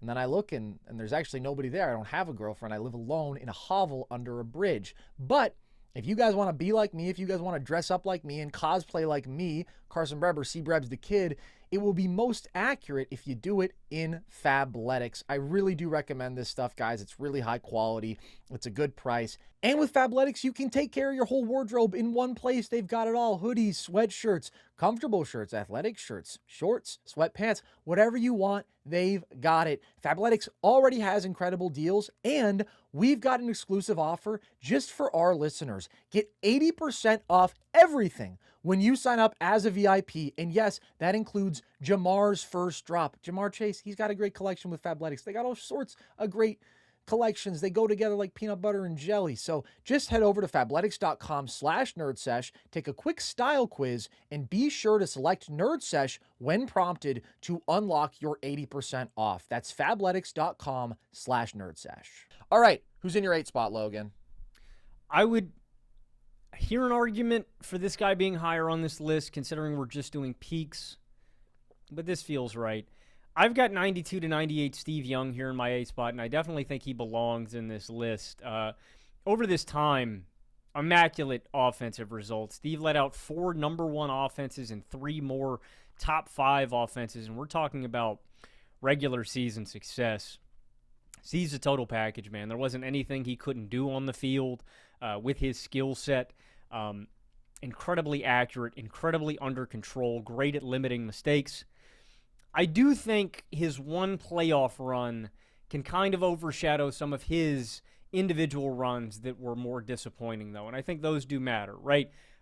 Everybody remembers when he put that ass beating on the Chargers, and they scored Super Bowl MVP, 6 TDs. I mean, it is a classic of a game. What I will say about that Chargers team was not Super Bowl caliber. The Niners were so much better than them. And again, I think that individual game and that individual run can sometimes kind of overshadow some bad games from Steve Young, where if you haven't seen it, I mean, one of the most iconic moments in clips in NFL history is Steve Young on the sideline winning that game, and he goes, "I got the monkey off my back." And what Steve is referring to is the burden that was on his shoulders for taking over and filling in the shoes of Joe Montana, the undisputed greatest quarterback of all time in NFL history, when he took over. And so it was the culmination of him being the guy, taking that throne as best quarterback in football, and finally cementing himself as one of the all-time greats. But also, like I said, I think it wipes away a few bad games from Steve where he didn't deliver. That being said, when Steve did take over, he was accurate, he was poised, he's one hell of a talent, extremely accurate. I just don't think it translated as well to the playoffs as some other quarterbacks. That is also going to be true for the guy in my 7 spot, who I just think peaked higher. Steve's peak is so damn high. Yeah. But there are guys that did it a little bit longer, and I just do think peaked higher all than Steve Young. But what Steve was doing at his time can't be understated. And I think Steve Young rightfully deserves to be on this list. And I would maybe hear an argument for him in the 7 or the 6 spot, but I would rather have those guys under center for me personally. I have Steve Young at number 6. I'm extremely high on his peak. I went 91 to 96, but yeah, you could go all the way to 98. I mean, 98, he leads the league in passing touchdowns, right? Throws 36 of them. I think he was unequivocally the best offensive engine in the sport at this time. I mean, he let out better offenses than Montana ever did, just like flat out. He was, over this period, averaging, in terms of 17-game averages, over 4,000 passing yards, 29 touchdowns a year against 12 picks, with another 459 rushing yards and 5 touchdowns. Like somebody who truly was impactful in the run game, somebody who was an extremely effective creator out of structure, which really sets him apart from the Marinos and the Montanas and the great pocket passers of this era. Like, Steve was somebody who could really move, who could throw on the move, who could still do so with elite accuracy. And that combination of like extreme efficiency with that elite creation ability while propelling the best offense in the league year over year. In this 6-year run, Steve Young led 4 number 1 offenses and 2 more top 3 offenses. Like, it's as good a 6-year run of team offense in the regular season as we've ever seen. He had a 59-22 regular season record. His teams were scoring 28 points per game when he was on the field, and he was just blowing the competition out of the water in terms of the efficiency numbers. I mean, 52.6% passing success rate, 3-time leader, 7.4 net yards per attempt, 4-time leader, 102.4 passer rating, 5-time leader, led the league in passing touchdowns 3 times. Like, just the king of efficiency relative to his peers as much as anybody to ever play this game. And then in the playoffs, I understand what you're saying. He wasn't as great there as in the regular season, but considering what he did in the 94 run, again, when playoff sample sizes are smaller to begin with, like, I'm not going to really hold it against him, because the bottom line playoff numbers are 6-4 record in this run, 2,200 passing yards, 14 touchdowns against 6 picks, with another 434 rushing yards and 6 rushing touchdowns, so 20 total touchdowns in the 10 games, 49% passing success rate, like 89.4 passer rating. The numbers are still good in the playoffs, and I do think in terms of regular season, what he did as an offensive engine because of what he was as a creator, it does surpass the guys who I have in my 7 and 8 spot. In terms of the guy in my 8 spot, they are closer in the regular season, but I still take Steve in terms of how much he was surpassing his peers. In terms of the guy in my 7 spot, which will be an interesting conversation, the guy at 7 is definitely the better playoff performer, but Steve Young is definitely the better regular season quarterback, and I do believe the better quarterback talent, and I do think that he peaked higher and he was more valuable to a team's offense. Again, if you're saying, all right, who is your starting point? That's really how I'm thinking about this, okay? All things average or all things unknown around the quarterback. Who do I want to pick up the slack, to carry the group? Who showed the most ability to do that? I would take Steve Young in the number 6 spot. Now, obviously, he did have very talented teams, but was leading all-time great offenses with all-time efficiency numbers better than those of the all-time great quarterback who immediately preceded him in Joe Montana. So who's in your 8 spot? I have Drew Brees here from 2011 to 2016. Yeah, man, this list is tough. This list is tough. There's so many slim margins on this list. I do think that this is the ultimate not his fault stretch in NFL history. When we talk about elite quarterback performance that didn't lead to elite team results, like there's kind of no better example of that than Drew Brees at this time, especially 2014 to 2016 when he's leading out top 3 offenses and he's got one of the worst 3-year runs of team defense that keeps his team going 7-9 year after year. So he is the one guy out of everybody on this list who is not going to have an elite quarterback record at this time, 52-43. But again, of course, wins are not a quarterback stat, right? It just so happens that most of the great quarterbacks consistently lead elite offenses. And if you have competent teams around them, that's going to make them to mostly be really good teams. Drew Brees had truly incompetent defenses at this time, but he was leading his offenses to score 28.2 points per game and has, I mean, some of the sexiest regular season numbers, especially in terms of just passing volume. He was averaging year over year 5,141 yards, averaging that. 5 times led the league in passing, 38.3 touchdowns, 2-time leader there, 14.7 picks, 101.9 passer rating, 52.4 passing success rate, 2-time leader there. Another pure pocket passer whose footwork was excellent, who was very good at not taking sacks, a sack rate of just about 4%. So not Peyton Manning or Dan Marino level, but in that next tier. He had one of the greatest quarterback seasons ever in 2011 that just so happened to not be rewarded with MVP because that was the year of the quarterback, and Aaron Rodgers somehow had a quarterback season that was even greater. But I mean, set the passing yards record with 5,476 at the time, 46 touchdowns, a passing success rate over 56%, like unbelievable at what he was doing through the air. And in the playoffs, I mean, he doesn't get a boost because he doesn't have like whatever, a Brady or a Mahomes or a Montana factor of like unbelievable deep runs where he was outstanding. But he certainly doesn't get any knock. He only went 2-2 in this time because, again, his team's defenses were so bad that they couldn't get to the playoffs more often than not. But he threw for 1,487 yards, 9 touchdowns against 4 picks with a 99 passer rating basically, and had a really stellar performance overall in a loss against a great Niners defense in the 2011 playoffs. Now, he did have 2 turnovers in that game, but he also threw for over 460 yards and 4 touchdowns and had a remarkable go-ahead touchdown pass to Jimmy Graham, a 66-yarder with under 2 minutes left in that game.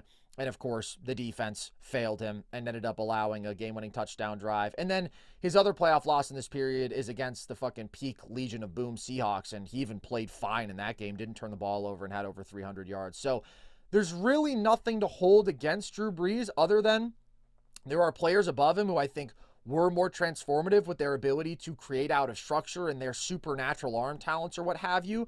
And in terms of the pure pocket passer mold, he wasn't as perfect there as a Peyton Manning or a Tom Brady, I wouldn't say. He's very close, but versus Peyton, for example, made a couple more mistakes in terms of turnovers, took a few more sacks, really not far off, though. And, I would say not as truly genius a processor, but we're making such subtle distinctions. He was a near perfect pocket passer. He was one of the most accurate quarterbacks to ever play. He was one of the smartest quarterbacks to ever play, and really just got screwed with those defenses and the circumstances overall. I mean, he was carrying some just okay run games in this time and had some really good weapons, right? Jimmy Graham for a couple years, but didn't even have like a tier 1 weapon overall in this stretch, and was leading his team to score 28 points per game. So I love Drew Brees. How high do you have him? You seemed upset. Yeah, I have Brees in my 6th spot. I think he's the most underrated okay. quarterback in NFL history. I will not tolerate any negative talk about Drew Brees. Or have you seen the Matt Stafford versus Drew Brees discourse recently? It actually makes me want to claw my hair out. Yeah. I'm glad I haven't. As a longtime Stafford guy, seeing what has happened now is painful because for so long you had to defend him, and now it's like, why has everybody decided Matt Stafford is a top 5 quarterback to ever play this game? Because, he got some stacked teams in his mid to late 30s. It's unfortunate. I went with Brees from 2008 to 2016, and some of my guys do have really long peaks. I'll let this cat out of the bag, I guess, too. I have him above Peyton Manning. I trusted Drew Brees more. I think Peyton Manning is just more mistake-prone in a big setting, and that's from just watching Peyton Manning. Peyton Manning's a pressure cooker. I think he's one of the greatest regular season quarterbacks of all time. But Peyton Manning did have a propensity to melt down and crumble like a cookie. I mean, there are just things that I can't forget that Peyton did where I just trusted Drew Brees more, and I would trust Drew Brees more. I do think he is a part of that pantheon of elite pocket passers, limiting sacks, elevating any supporting cast around him with elite production out of the pocket. Some of the turnover numbers are kind of gaudy, but they are going to be when the guy's also giving you 38 touchdowns a season and 320 yards per game. Over this stretch, he let out 2 number 1 offenses, 3 more top 5 offenses, 3 more top 10 offenses, and a number 11 offense. Like, it's pretty simple. I went with Brees because in a big spot, I would rather have Brees under center than Peyton Manning. Wow. Man, you've gotten low on Peyton, Logan. You really have. I don't know. I think you're Peyton was my favorite quarterback when I was a kid, man, and If I had to make a distinction, I just asked myself on this list, who would I rather have under center? Who would I trust under center more?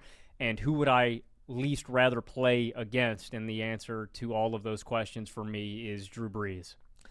I just think Peyton really makes a case for being the regular season GOAT. I think he is the regular season GOAT, honestly. So I knock him for the playoff stuff too, but I think clearly you are valuing that more. Where again, I just think it matters, but you have to consider the sample size. What Peyton did from 03 to 09, I mean, blows the competition out of the water in a way that you could argue no other 7-year stretch from a quarterback ever has, where he's averaging in the regular season over 4,200 passing yards, led the league there, and 32.6 touchdowns per year, twice led the league there, against just 11.6 picks. Again, I do think he was better at limiting those mistakes overall than Brees. And the craziest number, I think, is the 54.4% passing success rate, where he led the league 6 times in that 7-year stretch. Like, every single year, generating more consistently positive plays through the air than any other player in football. 7.6 net yards per attempt, twice led the league there. 102.9 passer rating, 3 times led the league there. And again, along with Marino, the GOAT of just never taking sacks because his pocket footwork was so good. And he was so smart. I do believe Peyton Manning is the smartest quarterback to ever play the position. I'd hear an argument for Tom Brady. Yep. Really? I think it's Tom. No doubt in my mind. I guess you could say, like, in terms of mental toughness, definitely, I think it's Tom, just because his playoff resume I is think so controlling the line of scrimmage. I think mental toughness. Really, I think preparedness. I think Brady sweeps in all those categories. Sweeps? Get out of here, man. Sweeps. Get out of here, bro. No way. I mean, it took Brady longer to get to that point. Brady got to a point in the 2010s, absolutely, where, yeah, I mean, you could make a strong argument he's the smartest quarterback to ever play the game, but Peyton was so far ahead of the curve, far ahead of even Brady when it comes to adjustments at the line of scrimmage, pre-snap adjustments. Like, I just think he's one of the greatest pre-snap guys we've ever seen. I think he's one of the greatest post-snap processors we've ever seen, and I just think that's why he was able to put up completely unparalleled numbers in this time. Again, like, what Peyton was doing as a passer in the mid-2000s was completely lapping the field. He was leading top 3 offenses every single year, 5 straight from 03 to 07. I think in terms of aggressive pocket passing, he is the GOAT. And I think that's where I like him a little bit more than Brady in that specific way. I think he was just a little bit more aggressive, a little bit more willing to test tight windows, and I think overwhelmingly it paid off for him in a huge way. By the way, I like him even a little bit more than like an Aaron Rodgers in that way. I think that he was a more aggressive pocket passer than him, and that's where you have these incredible heights in terms of, again, a guy who on his own has 2 of arguably the 5 greatest quarterback seasons ever in 2004 and 2013. But 2004 is so ridiculous. In that NFL, in that defensive NFL, in that NFL where there was still more of a premium on running the football, I mean, the guy goes out there and throws for 49 touchdowns against 10 picks with a 57% success rate and a 121 passer rating and 9.2 yards per attempt. Like, it's just actually unfathomable. I do think that he reached heights that Brees did not quite, and I also think the playoff resume with him, it's so tricky to talk about because I think there are people who dramatically overrate his playoff resume because he has 2 Super Bowls, and then you're like, well, actually, look at what he did in those 2 Super Bowl runs. He wasn't good, but then I also think there are people who miss the context of the fact that he did have a lot of really good playoff performances that just didn't coincide with the Super Bowl run. So that's kind of the duality of Peyton's playoff legacy.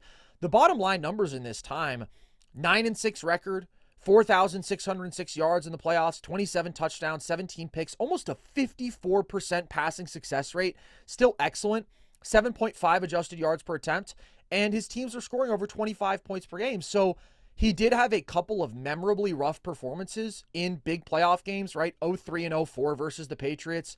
He just sucked, like no way around it. And I do think the 06 Super Bowl run is overrated. He really played one good game in that run, and it was very clutch against the Patriots. Even in that game, he threw a pick 6, but I mean, the Colts did put up 38 points, and he led a game-winning drive, so props for that.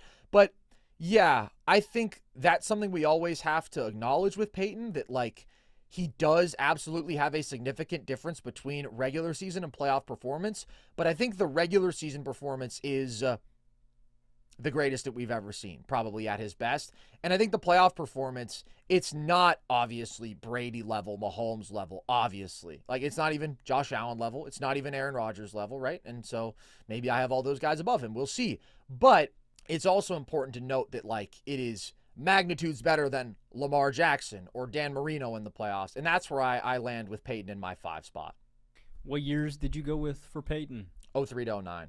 03 to 09. I just expanded it again. There's not going to be a consistency across the board for one standard length. I've got 03 to 13 Peyton.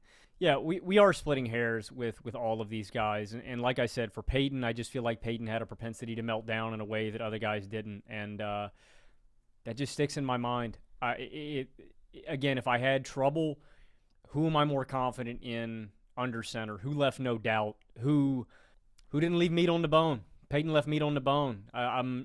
This isn't considered in his peak either. I'm never going to forget that game against the Jets where they don't score a point in the playoffs. Those games against the Patriots that you mentioned, that pick 6 to Tracy Porter, that game against Chicago. There's things I can't ignore. And it's not like, every one of these quarterbacks had a bad game in the playoffs, but I just think Peyton, it was more frequent with him. And Peyton was my favorite player as a kid. So I've got a soft spot in my heart for the Sheriff, and I know what he did. I agree with you. I think he's one of the greatest regular season quarterbacks of all time. But there are other guys who nerves I trust more, and that's why Peyton's at number 7. We obviously are not factoring accolades into this list. We explicitly said that. But I do think there's a reason that this guy is the most decorated regular season quarterback ever, that he is a 7-time first-team All-Pro and 5-time MVP, right? Things that nobody else can touch. And I do think it's because, he was just the best regular season quarterback in football. He was better than Tom Brady in the regular season, right? Especially when you look at these years in the 2000s, like it's not that close. I do think he was better than Brees. And so once again, I think this comes down to you maybe valuing the playoffs more than me. But the thing that's tough with like a Brees is, and again, we can expand beyond the peak years that I chose with him, but I don't want to like use a lack of playoff evidence as a bonus against somebody compared to somebody else having a playoff blemish. And I'm not saying that we have a lack of playoff evidence with Brees, because I think Brees was really good in the playoffs, and I think Brees overall in his career was better than Peyton in the playoffs. But I still would say the fact that Peyton was better in the regular season over a sample size that was so much larger is what leads me to have him a couple spots higher. I do think if you look at, both their superpowers, right? The pocket processing, even the accuracy, the ability to never take sacks, like those are the things you'd point to with both those guys. And I just think Peyton was a bit better at all of them, limiting mistakes. Again, in the regular season, you could argue in the playoffs it was different, but that's why I go with him as the guy there. In my 7 spot, Logan, I've got Joe Montana. I've got Joe Cool. And Logan's pissed. Logan's heated because Logan fucking loves the playoffs. Logan loves the playoffs, and I just think maybe there's a bit more of a story to be told here where, somebody shows you who they are over 16 games, 17 game regular season year over year, and the playoffs matter, and that's why I have Joe Montana where I do. That's why I have him above Drew Brees. I think his playoff resume is absolutely outstanding. A 9-3 playoff record, 3,000 passing yards. I'm talking about in this run, 84 to 89. 26 touchdowns, 10 picks, 50% passing success rate, 101 passer rating. Fantastic. In the regular season, he was very, very good. He was not at one of the highest regular season peaks we've ever seen. In fact, out of the 10 quarterbacks on my list, I would say he had the lowest regular season peak. So that's why I wind up with him in my 7 spot. He was still, again, great. 4,100 yards a year in terms of 17-game averages, 30 touchdowns, 14 picks, almost a 49% passing success rate, 96.6 passer rating. But against the other elite pure pocket passers, I do think there were guys who were better in terms of never taking sacks. Absolutely. I think Montana is the weakest in that regard. I do think there are guys who were more aggressive, true genius pocket passers. I think that Montana was extremely accurate. I think that he was extremely smart. But I do think there are guys who, either better struck that combination of crazy physical gifts, creation, arm talent, what have you. And I do think there were guys who were more perfect, polished pocket passers. So the playoff performance is goated. But once again, I think we have to consider that he did have some of the most stacked teams ever on both sides of the ball, especially on the offense. He played with the greatest weapon ever. And by the way, the same is true for Steve Young, but the offenses got better once Steve Young took over. And I do think that matters. I don't think that Montana was the caliber of offensive engine as those above him. In the regular season, In this time, his Niners scored 26.6 points per game. That's a very good number, but it is lower than everybody else on my list, save maybe Marino. So that's why I guess I'm a little bit lower on Montana than you are. I think he was incredibly clutch, but over a bigger sample size, as my starting point, I do think there are guys who are more immense talents who could do more to elevate their circumstances kind of regardless of who was around them. I agree with you that Montana played with some of the greatest football teams of all time. I just don't think Joe Montana's best trait is going to show up in the box score or in some gaudy trait. Joe Montana, like some of the greatest quarterbacks of all time, his greatest trait was his decision-making and his consistency, and more specifically, his poise.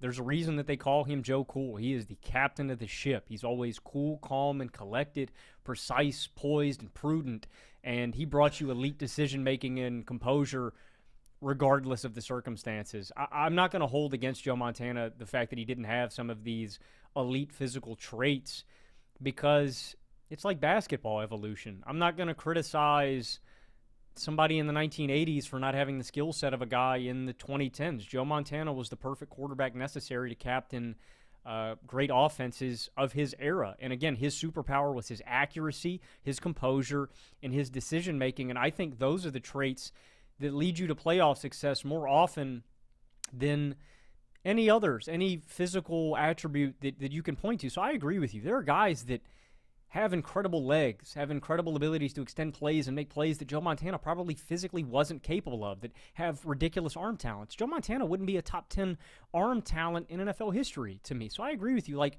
there are skill set limitations that Montana has, but there are mental limitations that other quarterbacks have that Montana doesn't have. Montana has two really bad playoff appearances in 85, 86, three in 87. After those years, he comes back and has two of the greatest playoff runs in NFL history, arguably maybe the two greatest in 88 and 89. And again, I know this isn't your criteria. That's why we have different lists. When I was struggling with a quarterback, I asked myself, who is the most adverse to pressure and who left no doubt? Joe Montana didn't leave any doubt. In the Super Bowl, he had 11 touchdowns and 0 interceptions, and he is arguably the greatest Super Bowl performer in NFL history. And you mentioned that he played with the greatest wide receiver in NFL history. He won a Super Bowl before Jerry Rice as well, with Dwight Clark as his leading man. And so I understand all the arguments that you were making against Montana, that he didn't have the elite offensive success of some of these other guys, that he had loaded teams. When the chips were down, Joe Montana delivered, and I've got him up at number 3, 81 to 1990, Joe Montana. What's hard for me is I do think that, like, so much of what we praise with Montana, obviously he deserves the utmost credit for, but it's like circumstances matter a lot. And being put in positions where you have a lot of opportunities to be clutch is something that can fundamentally reframe how you're seen as a player. What I mean by that is, if you look at like the 82 season, okay, which is included for Montana's peak in your years, not in mine actually, but that was a year when the Niners defense was bad. And guess what? He couldn't get, and now this is, of course, a lockout shortened season, so it's only a 9-game season. But regardless, Niners defense was bad. Niners offense wasn't good enough to get them into the playoffs. Are there other players like a Peyton Manning who in 03 and 04 had scoring defenses that sucked, right? That were hovering around 20th in the league, but he was leading these historic offenses, so he got them into these conversations that I don't know that Montana could have with those team defenses. And that's what I think is important, right? Montana's teams got him so many bites at the apple, where when you have historically stacked offenses and an all-time great offensive mind in Bill Walsh, and then you also have year after year top 3 defenses like every single season, that buys you so many bites at the apple where we can just sort of casually overlook, oh yeah, 1985, you put up 3 points in the playoffs and you were terrible. 1986, you put up 3 points in the playoffs and you were terrible. We can just overlook that because your team is so strong that they are going to get you a shot in the playoffs every time. And a quarterback as great as Joe Montana absolutely overall is going to deliver some incredible clutch moments and clutch performances. And by the way, I do think Montana is a better playoff performer clearly than Peyton Manning, than Drew Brees, right? Than some of these guys we've been talking about recently. Like, I want to give him props for that, but I also want to contextualize that a Peyton could do things to elevate his team in the regular season that a Montana could not quite do. And Montana was privileged by a level of roster help that Peyton never was. So that's where I just think I'm realizing now when we talked about dealing with pressure coming into this episode, we meant it in a different sense. You were talking about more mental pressure of the moment. I was talking about more literal quarterback pressure, right? When the pass rush gets pressure.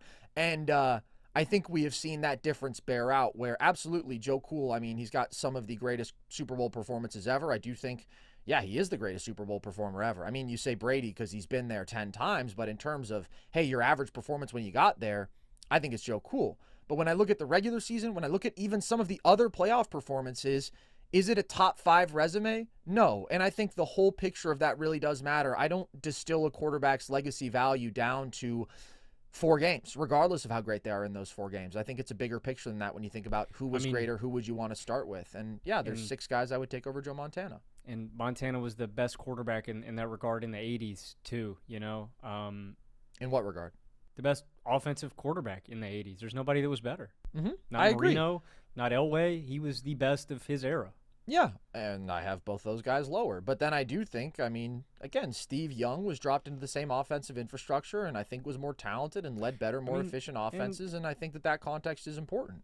Over this time, he still let out 2 number 1 offenses, 4 top 5 offenses, 5 more top 10 offenses. He's number 7 on my list. I think he's the 7th greatest quarterback peak ever. It goes without saying that he was a great, great quarterback who led to really good team offenses. I'm saying when you're measuring at this extremely high bar, like things on the margins matter. I do think that Peyton was somebody who hit on more home run plays for an offense, absolutely, and I think that he added value in that way. I do think that Peyton having a third of the sack rate of Joe Montana does really matter. He was significantly better at dealing with pressure in that way, right? Not taking negative plays like that.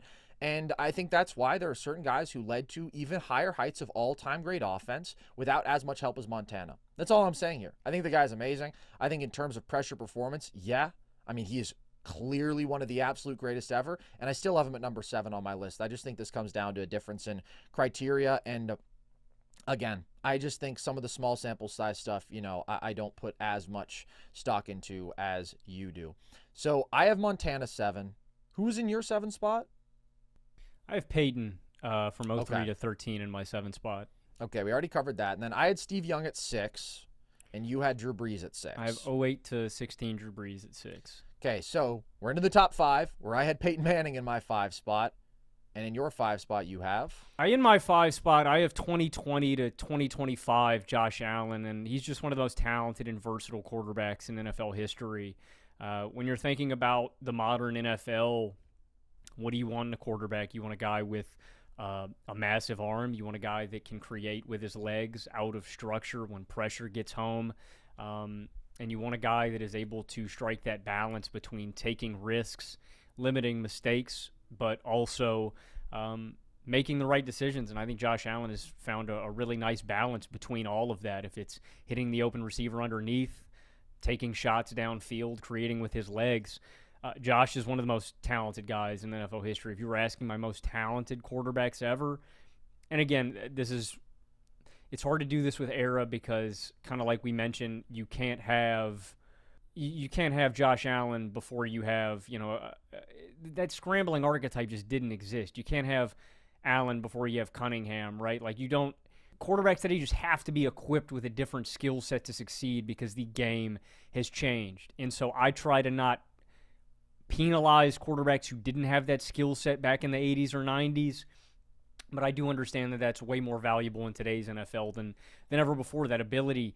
And Josh is one of the greatest red zone threats in NFL history. And I kind of think his scrambling and rushing value can get underappreciated at times. When we're talking about the most talented quarterbacks in NFL history, for my money, in no particular order, it's Patrick Mahomes, it's Lamar Jackson, it's Josh Allen, it's Aaron Rodgers, and then take your pick. Those are the guys that I think stick out above the heap when we're talking about complete and total value. And if we're talking about, one-off seasons, sure, you can throw a guy like Cam Newton in there for his red zone ability too. Like that combination of arm talent, scrambling ability, Allen is in a tier of his own. I do think that Allen, his turnover issue can get a little bit overblown for some of his earlier mistakes in his career. You have to mention it when we're talking about the really thin margins between quarterbacks above him, but I do think that can get overstated. And like you mentioned earlier in this episode, why would I reward a safer quarterback when Josh is leading offenses to higher heights? Mm-hmm. you have to take the good with the bad with that. Josh is going to lead to some of these elite red zone offenses because of his scrambling ability, and sure, he's going to fumble a few more times per year. He's going to have these insane plays that he can make downfield out of structure that other quarterbacks aren't capable of making because of his physical abilities, and he's going to have a few more interceptions. But in the playoffs, that's a distinction I want to make. It has fully translated. Josh is one of the greatest playoff performers in NFL history, and I don't want this last game to cloud over that fact. This year, and I'll say it very clearly, is a stain on Josh Allen's resume as a playoff performer. This is the worst playoff game we've ever seen Josh play since he has reached that superstar level of quarterback play. But you also just can't forget that Josh Allen has almost played perfect, picturesque football in the playoffs every single year before that. He has just run into the Grim Reaper, the fucking dragon that is Patrick Mahomes. I think all that's important. I think Josh gets way too overly criticized. I think like Drew Brees, I think like Aaron Rodgers, Josh Allen is one of the most underrated quarterbacks in NFL history, and I think like those guys, he is unfairly criticized more than other quarterbacks for losing in the playoffs when it's not actually his fault. And I'm not going to hold that against him. I think Josh has pulled his weight in the playoffs. I think his offenses, by and large, have delivered, and the people that have let him down have been his defenses and his coaching staff. Really, the only thing that I would say is I think other guys were better at protecting the football than Josh. That's the only reason that he is not in my top 4. That is the only one. And if Josh has an all-time playoff run like a Joe Cool, if he can give me one of those, and it sucks, right? Because it's like he's given us 2 game sample sizes of that. If Josh can give me a full run, I think he cracks my top 5. Yeah. Wait, isn't he in your 5 spot? Sorry, I meant that more so. Like he'll be higher than 5. I would be willing to move him up. Those are the only 2 limiting factors from him being 4 or higher. I think guys have been a little bit better at mitigating mistakes. Yeah, I think that's the criticism of Josh, but I have him in my 4 spot because I do think that he is a one-of-a-kind offensive engine, right? Like we say that about a Lamar Jackson. I think that Josh is another one of those guys in the regular season where his ability to elevate his supporting cast because of his athletic gifts is essentially second to none. And we've seen that in this 6-year run where his offenses have averaged 29 points per game. Like, that is the second highest number of any quarterback's teams on this list. And he's done that with an array of, in the early 2020s, below average offensive lines and running back play. And then in recent years, very good offensive lines, very good running back play. But you're talking about Dalton Kincaid being your number 1 target, a tight end who's really only on the field for 8 to 10 games a year, unfortunately, often. And then Khalil Shakir is your wide receiver 1. And I mean, it gets a lot darker after that, right? The ability to say, because you are a one-of-a-kind arm talent and you are such an exceptional rushing threat, both in terms of scrambling, design runs, short yardage, all of it, we know that you're going to make us an elite third down offense, an elite red zone offense, an elite passing offense, an elite rushing offense. Like, the ability to affect the game so profoundly in all those different ways to pick up the slack for a team that is lacking in terms of their ability to protect because you're such an elite guy when it comes to sack evasion and creating out of structure that you can make up for that. Or to say, okay, we can deprioritize receiver, we'll give you more help in the run game because we know that you can still make special plays, right? And you've improved as somebody who is now one of the elite quarterbacks within structure who can make so many exceptional throws. And I just think so much has been put on his plate and he's handled it historically well. I mean, a 73-27 record in this time. And the average regular season from Josh Allen is 4,800 total yards, 42 total touchdowns. Yes, 15 total turnovers, which, as you mentioned, I mean, that's literally the one knock on him. But it doesn't hold him back from leading out some of the greatest offenses that we've seen in terms of an extended run of team offense because he is adding more value with creation than arguably any player ever. I just want to add, that is by far, that touchdown number, because people will come in here and they'll probably just shit on the turnovers. That's unprecedented. And Completely. It's not a Jalen Hurts touchdown number. What I mean by that is it's not just him getting pushed over the goal line and getting cookie-cutter 1-yard TDs where people will cherry-pick it and go, oh, blind resume, this guy's one of the best quarterbacks in the league. Josh is actually doing that with his legs. It's not even close. No. Anybody else higher than him, that's 9 more TDs per season than Aaron Rodgers. That's 20 more TDs per season than Joe Montana. That's 6 more TDs per season than Patrick Mahomes. That's 7 more than Brady. That is such an incomprehensible number. It is. It is. He is the greatest touchdown producer in NFL history. 42 per season over 6 years is absolutely nuts.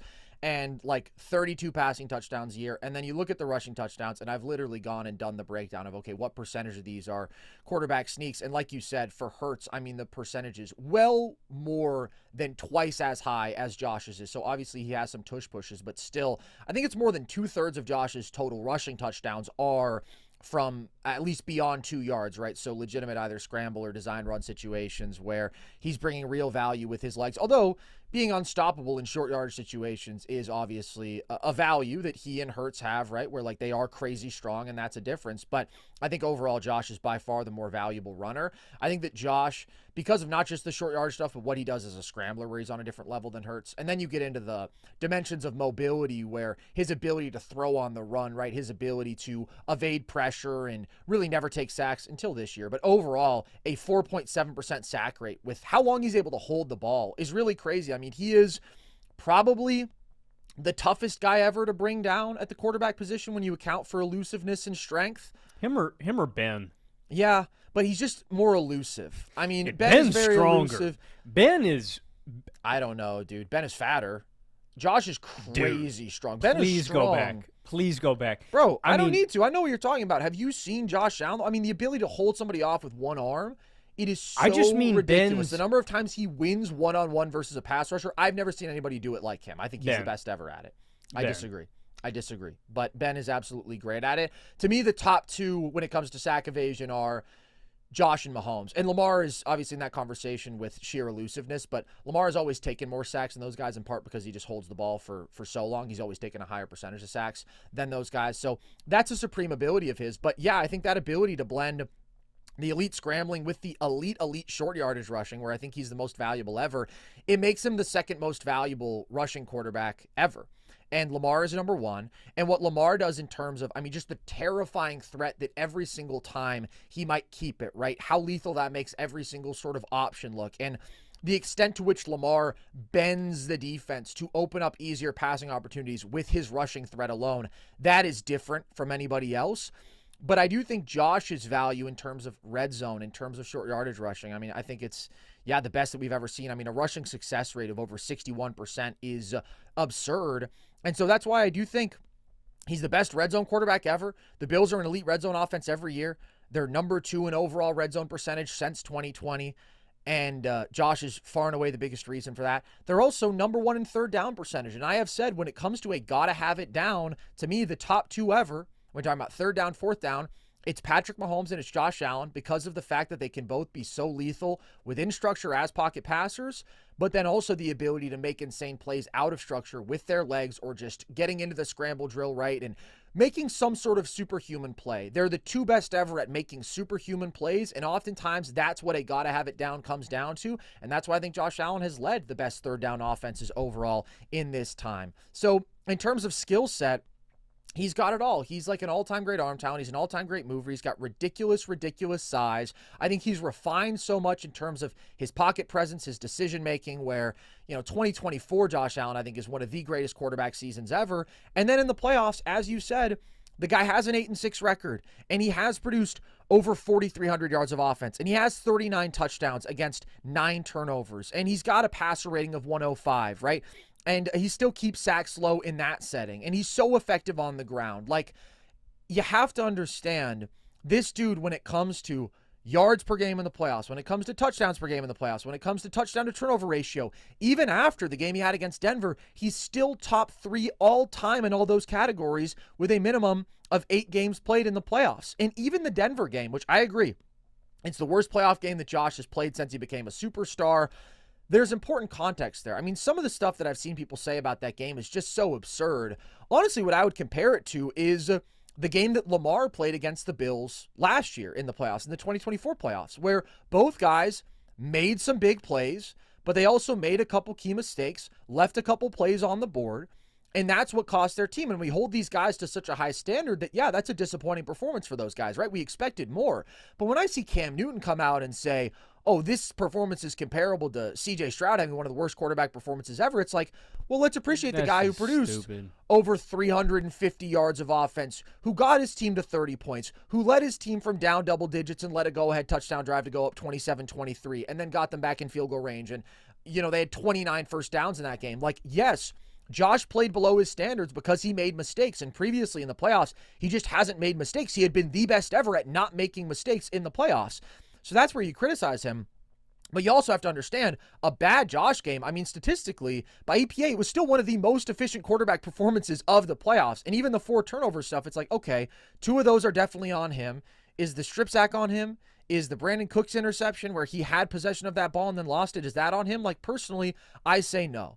And then Josh still produced, again, all the yardage and 3 touchdowns that he did. So that is what I think is important to remember. Right now, I think people are lower on Josh than ever before. And I think a lot of those people are really missing the full picture in terms of how he has elevated his offenses overall in these last 6 years in a way that nobody else in football has, in a way that, I mean, the specific way he does it, I don't think any other quarterback in the history of the NFL has.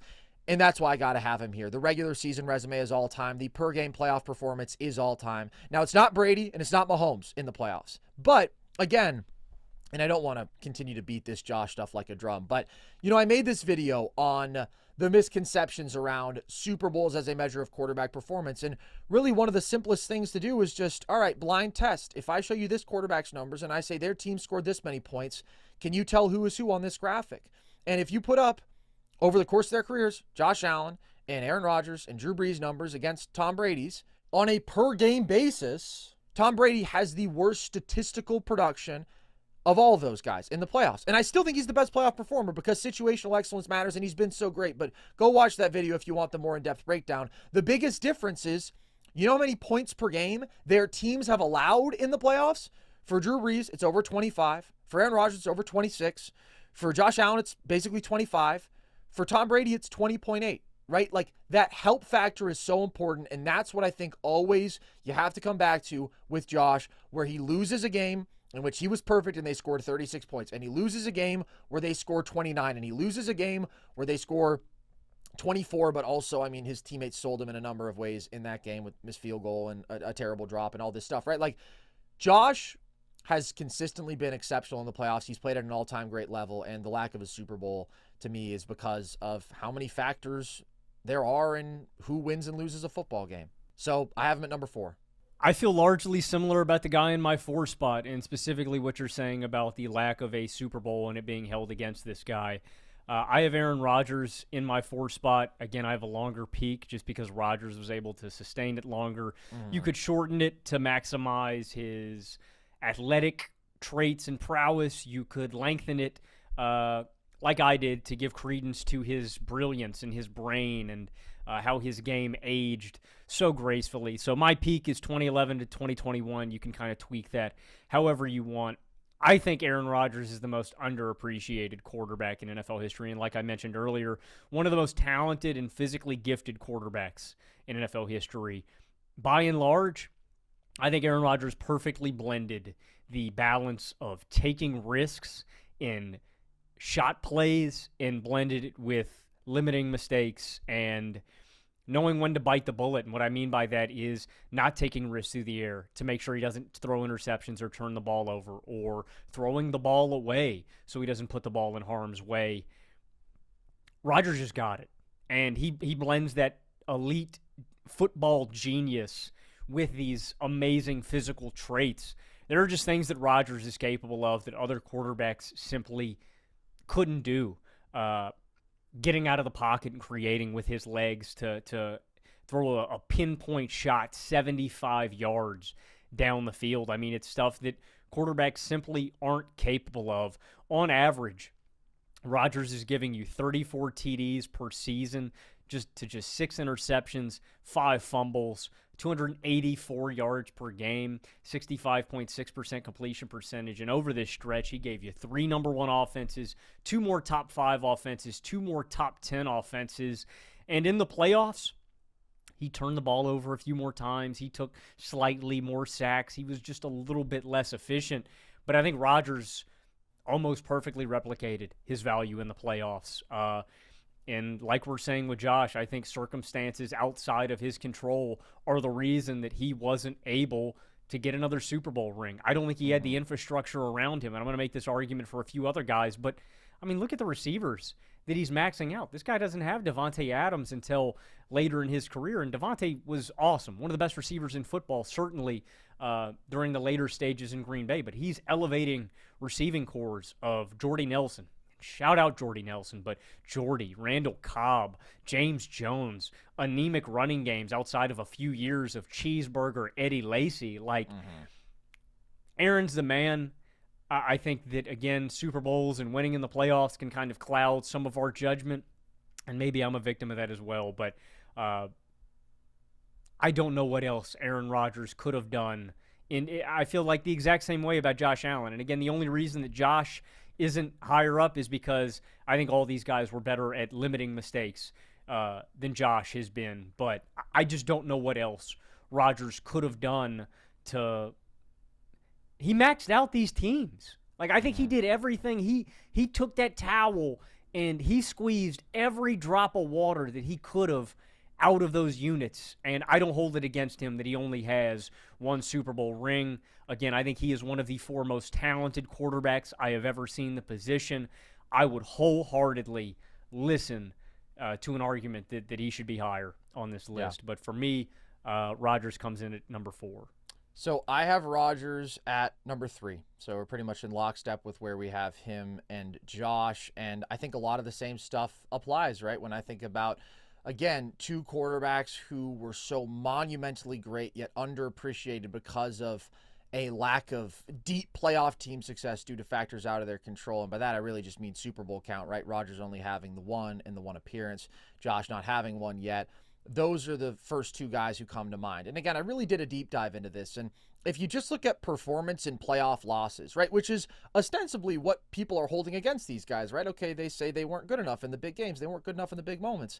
Well, overall, Josh Allen and Aaron Rodgers have the 2 best numbers, in playoff losses in NFL history, essentially, if you largen the sample size enough. I mentioned that number earlier of the quarterbacks with the best performance by EPA per play in the playoffs since 2000. And I found the exact graph. So the criteria is dudes with 4 or more playoff losses.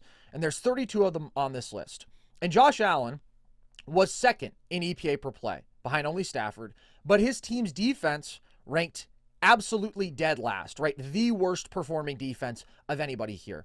Aaron Rodgers is very much the same story, just not quite as extreme. Of these 32 quarterbacks, he was 6th in his EPA per play in losses. And that's better than Brees, who was also very good.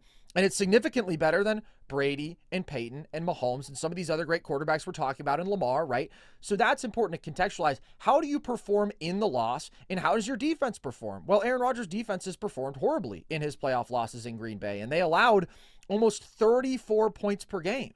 It's incredibly difficult to win games under those circumstances. I think about the 2009 game against the Cardinals, which is the most extreme example, but it's kind of perfect, right? How Josh has one of those games in 2021 against the Chiefs, and Rodgers has one of those games where he produced, 450 yards of offense and 4 touchdowns, and they scored 49 points, and they lost the football game. And, and 1 fumble return for a TD got him. It's exactly 1 play. Exactly. No, they had 45 points in that game. It was 45-52 was the score. Exactly. But it's okay, if you're going to try to hold that against him, it's brother, who got you 45 points? Who got you 2 overtime, right? Is this dude who had one of the great quarterback playoff performances we've seen? The bottom line numbers for both them, and I'll just continue to sort of refer to them together because there are such similarities. Josh Allen in playoff losses, 331 yards a game, 2.3 touchdowns a game, just 1 turnover a game, better than an 89 passer rating, and his team scored 24.6 points per game. Those are in losses, right? And those are still really, really good quarterback numbers. Aaron Rodgers in playoff losses in Green Bay, 294 total yards per game, 2.1 touchdowns per game, 1.3 turnovers per game, 91 passer rating, 23.5 points per game.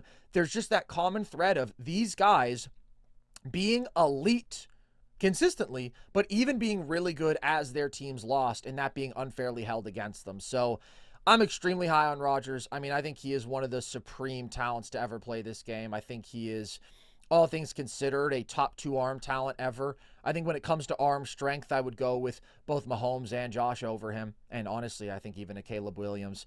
But when it comes to factoring in accuracy and throwing on the move and throwing off platform, I think it is Mahomes 1, Aaron Rodgers 2. Like, he was a football god, man. And you talk about that balance between aggression and never making mistakes. And I think there's 2 schools of thoughts on this. I think there are some people who maybe prefer the Peyton Manning, right? Being a bit more aggressive as a pocket passer and maybe at times leading to even higher heights. Although I don't know if that's true with what Aaron Rodgers did in 2011 when he led one of the greatest offenses ever. But you understand, taking on a little bit more risk, but also maybe having a little bit more reward that comes with that. But I think you got to go with Rodgers personally, especially when you account for like the ability to create, the arm talent. To me, it's those 3 things: the god tier arm talent, the incredible ability to move and create out of structure, and then the fact that this dude was as good at suppressing mistakes while doing that as anybody we've ever seen. His 17-game averages, Logan, again, this accounts for the fact that, you know, he missed some time with injuries, but 17-game averages, 4,656 passing yards, 40.6 passing touchdowns, 7.7 interceptions. It's his average over 6 years, dude. Like, it's unfucking believable when you're talking about better than a 5-to-1 touchdown interception ratio and better than a 107 passer rating. All the while, he's still bringing you 17-game averages over 300 rushing yards and 3 rushing touchdowns per season. And 2011 to 2016, this peak run, his teams averaged over 28 points per game when he played, and he had a 63-25 record in the regular season. And then you get to the playoffs, and it's like, yeah, I mean, clearly he's a better playoff performer than a Peyton Manning. His teams may have gone 5-6, but he was averaging over 267 passing yards a game with 23 touchdowns, 7 picks, and a 94 passer rating. I've mentioned this repeatedly on the show before about Rodgers, but he once had a top 5 defense. Yeah.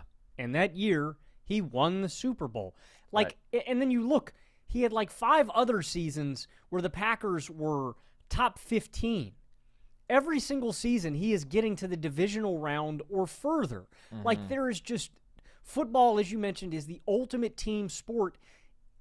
And when Rodgers had that team, he took them as far as they could. Like, he never had that kind of infrastructure that some of these other quarterbacks did, and it's no fault of his own.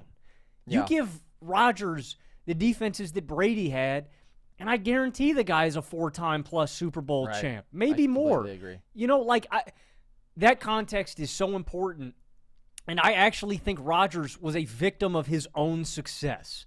I think Rodgers was so great that he kept people in place that shouldn't have kept their jobs. Mike McCarthy should not have had a job that long. I think McCarthy had the ultimate shield in front of him, and that was Aaron Rodgers. And I don't know who the general manager was at the time for Green Bay, but I think he had an Aaron Rodgers shield around him like a decade of quarterback excellence.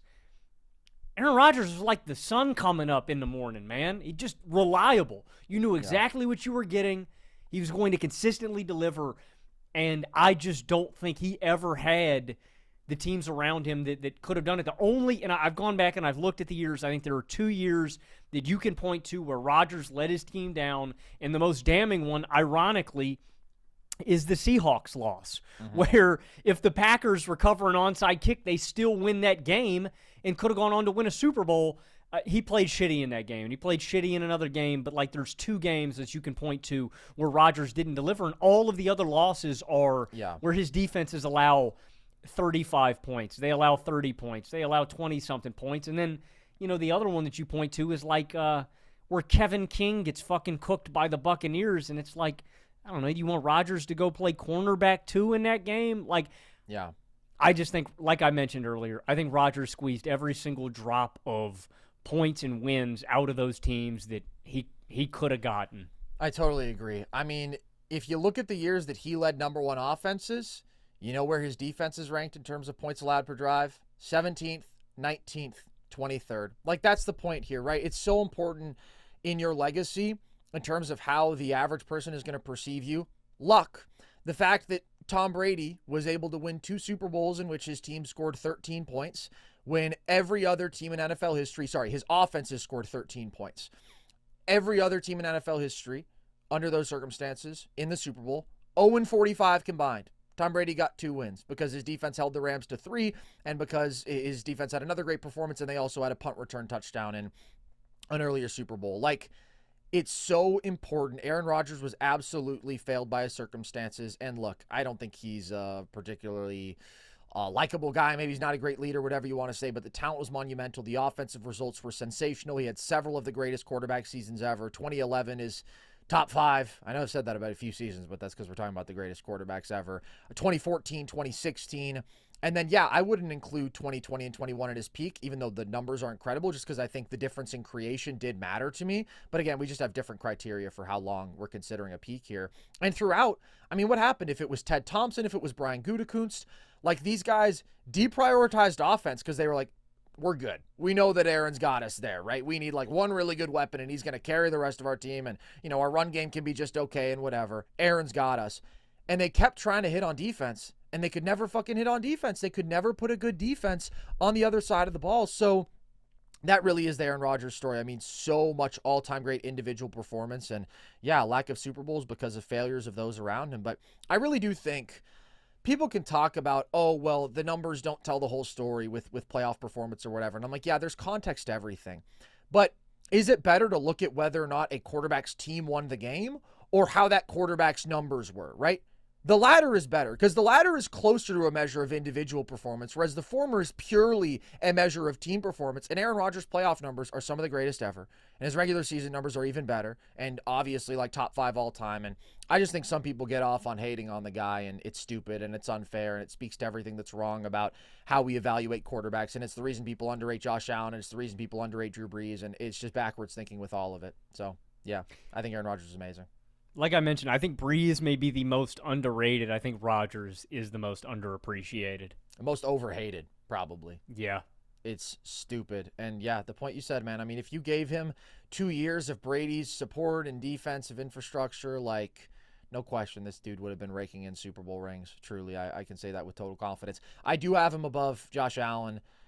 And it comes down to the ability really to limit turnovers. I think that's what you said. I mean, it's such a subtle distinction, and I think Josh brings more surplus value in other ways with being able to make just some God-tier plays that Rodgers couldn't. But Rodgers being able to make every throw in the book and being able to make some big-time plays with his legs. He wasn't as insane in terms of sack suppression, but on balance, I just think so consistently, so efficient, had everything in his tool bag. And the accuracy over Josh, too. That's another little criticism of Josh. The accuracy is very good. It's not all-time great. Rodgers is as accurate as anybody to ever play the game. Yeah, I mean, up there for the most gifted quarterback to ever play the position, and the results pretty much reflect that. So, now we're into your 3 spot, Logan. Who you got? So, I have Joe Montana in my 3 spot. I figured. All right, do you feel like we've covered that? Shall we move on to the top 2? Or yeah, do you want to I say feel like we dissected that pretty well. Okay. So, drum roll. We know who it's going to be in the top 2 spots, but who is the runner-up, Logan? In number 2, I think the most talented quarterback ever. I have Patrick Mahomes from 2018 to 2025. The Grim Reaper. That's Patrick Mahomes, and he is knocking on your door with his sling blade to come and kill your season. What haven't we seen Patrick Mahomes do? Yeah. Truly, the only knock that I think I could have on Mahomes is his actual lack of elite offensive production these past few seasons without Tyreek Hill, where you see him without Tyreek, right, with him, 2 number 1 offenses, 3 more top 5 offenses, and then the last few seasons they've been 15th, and 21st. Well, can I add some context there? I think it's important because in terms of points per drive, they've been much better than that. They play a very ball control, low possession kind of style of football. But, I mean, I know that at one point deep into this year, they were still number 1 in points per drive. And I think when he got hurt, they were like 7th or something. And then they fell apart. And the year before that, last year, they were still top 10. And 2023, they were 10th. And then 2022, which was without Tyreek, they were the number 1 offense in football. So I just want to give that context because I think Mahomes gets kind of underrated because people miss that sometimes. I was going to say that, but yes, sorry. The next point I was going to make is that Mahomes also has this unholy burden on his shoulders to move the chains every single drive. There's a different kind of pressure on Mahomes' shoulders every snap. And I know he's had great defenses, but what I mean by that is he's also had one of the worst running games in football. I mean, damn, since he took over. Like, sure, Kareem Hunt had a good year or two, but it's like, it's on Mahomes basically every snap. And that can't get overstated. Like, he's had Kelsey, one of the greatest receiving tight ends too, but they also have not had incredible receiving talent around him after Tyreek in totality. It's a lot of possession guys. There's such a big burden on Mahomes' shoulders, and he just consistently delivers. And like Rodgers, he has this almost perfect blend of risk-taking and risk mitigation and sack evasion and creation. But what I said earlier, and the thing that puts Mahomes in this 2 spot, is we have seen him in every circumstance. And this is where I go back to that adversity and ability to overcome pressure. His first run, overcoming double-digit lead over double-digit lead, that's not normal, right? Brady, to me, cemented his legacy as the greatest player of all time in a few ways, but one of the big ones was that 28-3 comeback. Mahomes cemented it to me, obviously, in every circumstance, when the Eagles are throwing haymaker after haymaker, and he's just answering. When the Niners are matching him blow for blow, and you just know, if Mahomes touches this ball again, it's over. This game is wraps.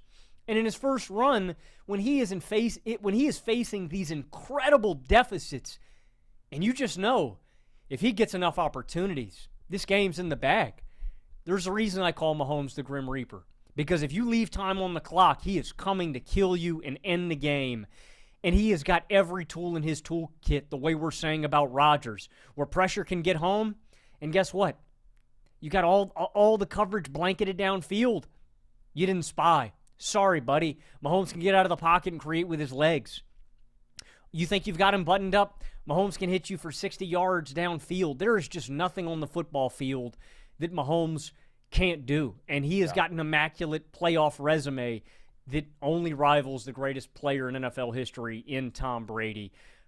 The distinction to me, when I was thinking about this, because there was only 2 guys that I was debating in my top spot, and it was Brady versus Mahomes. It's not the one that everybody's going to point to and say, oh, Brady beat Mahomes head-to-head. That really doesn't matter to me. Honestly, I know that we did this list on our social media, and you guys can check it out.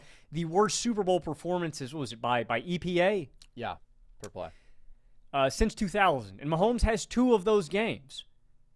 I actually don't really even care about either of those games. And I get it. Some people will go, oh, you're holding other negative playoff performances against quarterbacks. I don't know what the hell Mahomes was supposed to do with the offensive lines in front of him and the defensive lines that he was facing. I truly don't. Right. I think those were impossible situations to succeed in. Yeah. And when he hasn't had impossible situations, he has thrived. So I don't really hold those games too negatively against him.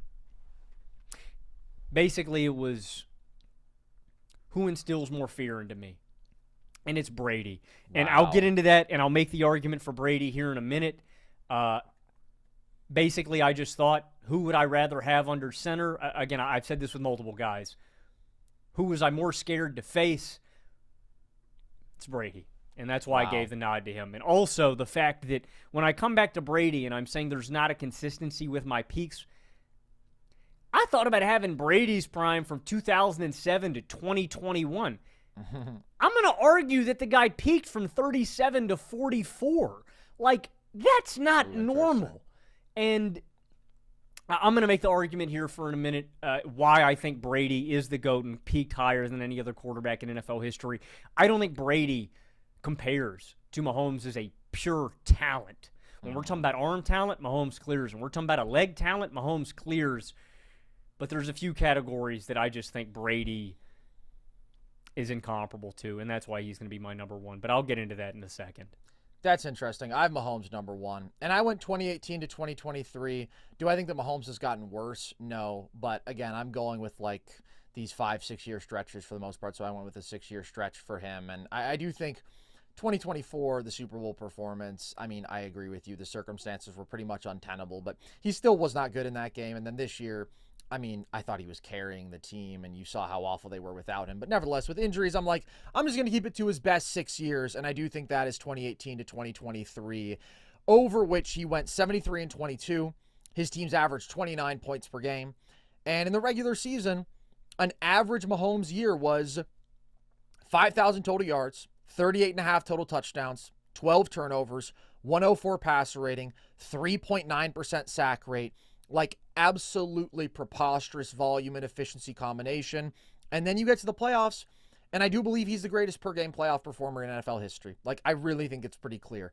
15-3 record, 5,135 passing yards with another 520 rushing yards, 41 passing touchdowns with another 5 rushing touchdowns against 9 total turnovers. So that's almost 5,700 total yards, 46 touchdowns, 9 turnovers, 106 passer rating, and 6 game-winning drives. When you talk about the volume production, the efficiency, and the clutch moments, and leading to elite team offense year after year, nobody has got it better at their absolute best than Patrick Mahomes.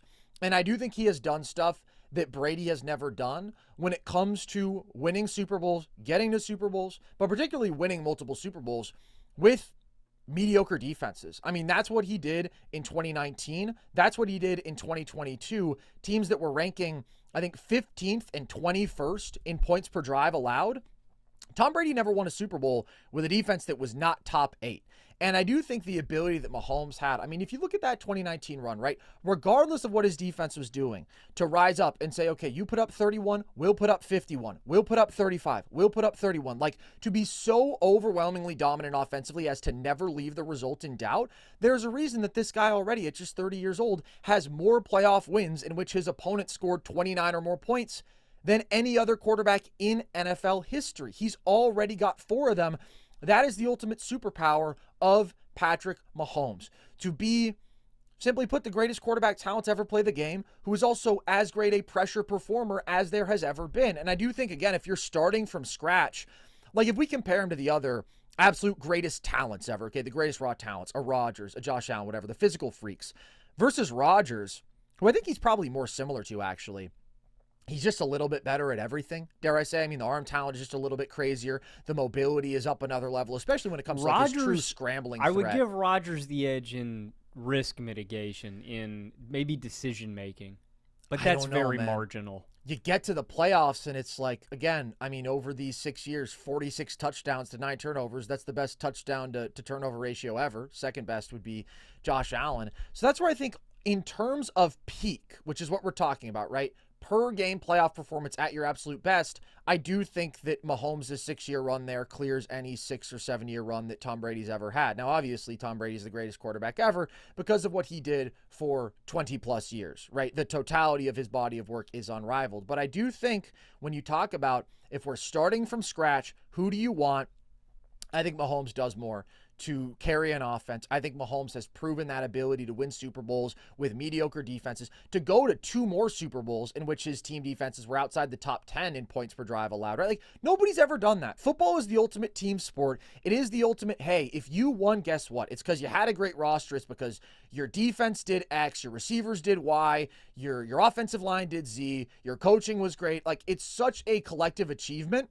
And yes, that is the case for every football team, but I do feel like more so with Patrick Mahomes than any other player ever, it is about you. 2022, bro, to take that team where that defense was 21st in points per drive allowed, and that run game was mediocre, and yes, Kelsey was still elite at that time, but his wide receiver 1 was Juju Smith-Schuster, and that offensive line was good, not great, and he made them the most efficient offense in football in the regular season, the most efficient offense in football in the playoffs. Like, that is just, all things considered, regular season and playoffs, maybe the greatest quarterback season ever. And yeah, I just think he could reach heights that nobody else ever could because I think he has every physical gift. And I do think, I mean, when it comes to decision-making, when it comes to pressure performance, he's as great as anybody ever. I just couldn't take anybody over Mahomes. Again, even the playoff efficiency gap and team offensive performance gap, like, he's still over Brady at his best. So that's why I went Mahomes 1, Brady 2. Yeah, I've got Brady 1 specifically from 2014 to 2021, and the thing that makes Brady so hard is like I've got Rodgers with a 12-year peak. Brady could have a 15-year one if you really wanted it. The longevity is really what puts him over the top, and I want to be clear about something. I have no issue with you having Mahomes 1. This was the toughest decision on my list. This is not a skill set argument. I have Brady 1 because I think he's the greatest competitor in the history of sports, and I think he's a football genius. Brady's special skill is not in that he's got a better, bigger arm than Mahomes, that he can create more than Mahomes. It's simply his preparedness. He is going to out-prepare you, and he's going to control the line of scrimmage better, and I think he is the most pressure-adverse quarterback in NFL history. I don't mean that just solely in his skill set, because I think you could make the argument for Mahomes. The quick release, the feet, the footwork, the efficiency in his movements, and the mental toughness. Like, it is part in how his game aged so gracefully. All that stuff I'm mentioning, the preparedness, controlling the line of scrimmage, his pinpoint accuracy, and his adversity to pressure. We're mentioning these things with Mahomes and Rodgers, their ability to elevate these position groups, and this is where somewhere I think Brady can get underrated. Obviously, as Rob Gronkowski, the greatest tight end in the history of football, but I mean, he is elevating groups with Julian Edelman as his best receiver. Beyond that, you're looking at Danny Amendola, Chris Hogan, Brandon LaFell, James White. We are giving props to, the Packers being able, we don't need to draft a wideout. We got Rodgers. Right. You could do that with Brady, every single year. The difference is the Patriots were just actually great at assembling the defense. It actually worked for them. Yeah, of course. Moss, Welker. I'm just finally admitting defeat. I've never hated a human being more in my life than Tom Brady. No human has ever made me cry more than Tom Brady. I'm tapping out. I can try to run from it. I can try to hide from it. Tom Brady is coming to get you, and he's not stopping. Patrick Mahomes may be the Grim Reaper. Tom Brady is the Sandman, and he is coming to crush your dreams. Wow. Nobody else crushed my dreams than Tom Brady, and I've never feared a quarterback more on a snap-to-snap, a game-to-game basis than Tom Brady. I simply think he's inevitable. And like I said, this is not a skill set argument. This is a preparedness argument, and I just think Tom Brady could out-prepare anybody on the planet, and nobody instilled more fear in me than Brady. It's so close between these two quarterbacks. I think they are by far the two peaks in NFL history, but I'm taking Brady. And with that, let out a top 5 offense every single season except for 1 year where he was number 7. Yeah. Brady's inevitable. I just think Mahomes had more answers than anybody ever. And I would say Brady is second because, the mind was just so supreme. But the ability to be such a great processor and then also be able to make one-of-a-kind physical plays, that's why Mahomes is number 1 for me. And I think what a lot of people will come back to with Brady is the clutch performance, right? And that's kind of what you're talking about with this feeling of there's nobody you feared more in a big moment. And I think very clearly Mahomes and Brady are the two greatest clutch playoff performers in NFL history. But once again, I come back to this idea of being perceived as clutch can kind of be a privilege in the NFL. Why? Because if you have the opportunity to be clutch, that probably means your team did a lot to keep you in the game, right? It has to be a close game for you to be clutch. And Tom Brady was not asked over and over again to stay in a shootout for 4 quarters, right? He had 14 game-winning playoff drives, and across those games, his defense has only allowed 20.8 points per game. His defense has played really well. And Tom Brady, his offense has put up 25 points per game, which is solid, but not a great number, right? Patrick Mahomes, across his 7 playoff game-winning drives, his teams have put up over 31 points per game in those games. So again, I do think there's an important distinction to make between I was clutch, which is great, but part of that is my team was great and they kept us in this game versus, oh, you need me to go out there and you need me to put up 42 points?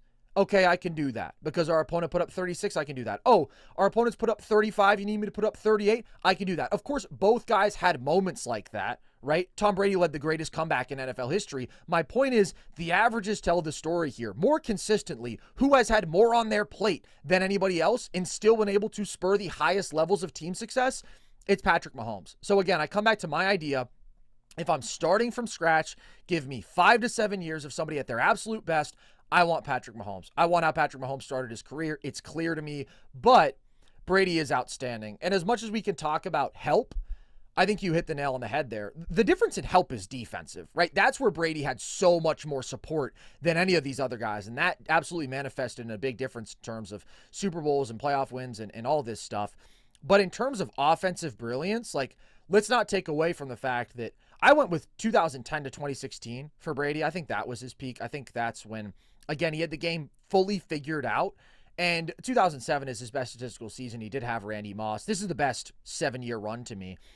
He's leading his offense to average 30.8 points per game in the regular season. That's more than anybody else, right? Mahomes and Josh are tied for number 2. Brady did lead the best team offenses. And yeah, I mean, he had a God-tier weapon in Gronk, but Gronk wasn't always available.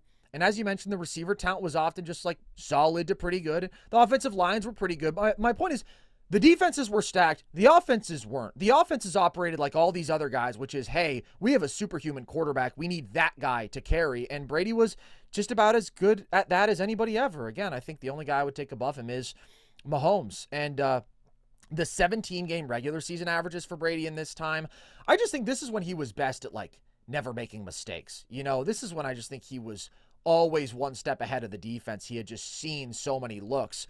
And so he's averaging, in terms of 17-game averages, over 4,800 passing yards, 36 touchdowns, 8 interceptions, 50% passing success rate, 101 passer rating. Another guy very good at not taking sacks because he got rid of the ball so quickly. And then in the playoffs, 11-5 record, 4,986 yards, 35 touchdowns, 16 picks, 92 passer rating, 52% success rate, 4 game-winning drives. Like, I mean, the playoff resume is phenomenal with him. I just think the playoff resume per game with Mahomes is a little bit more phenomenal. And I understand people are going to say, oh, but what about the 2 Super Bowls for Mahomes? And once again, I think context is so important here. If Tom Brady plays the game that he did in the 2018 Super Bowl, but his defense doesn't play well, it's a black mark on his resume, right?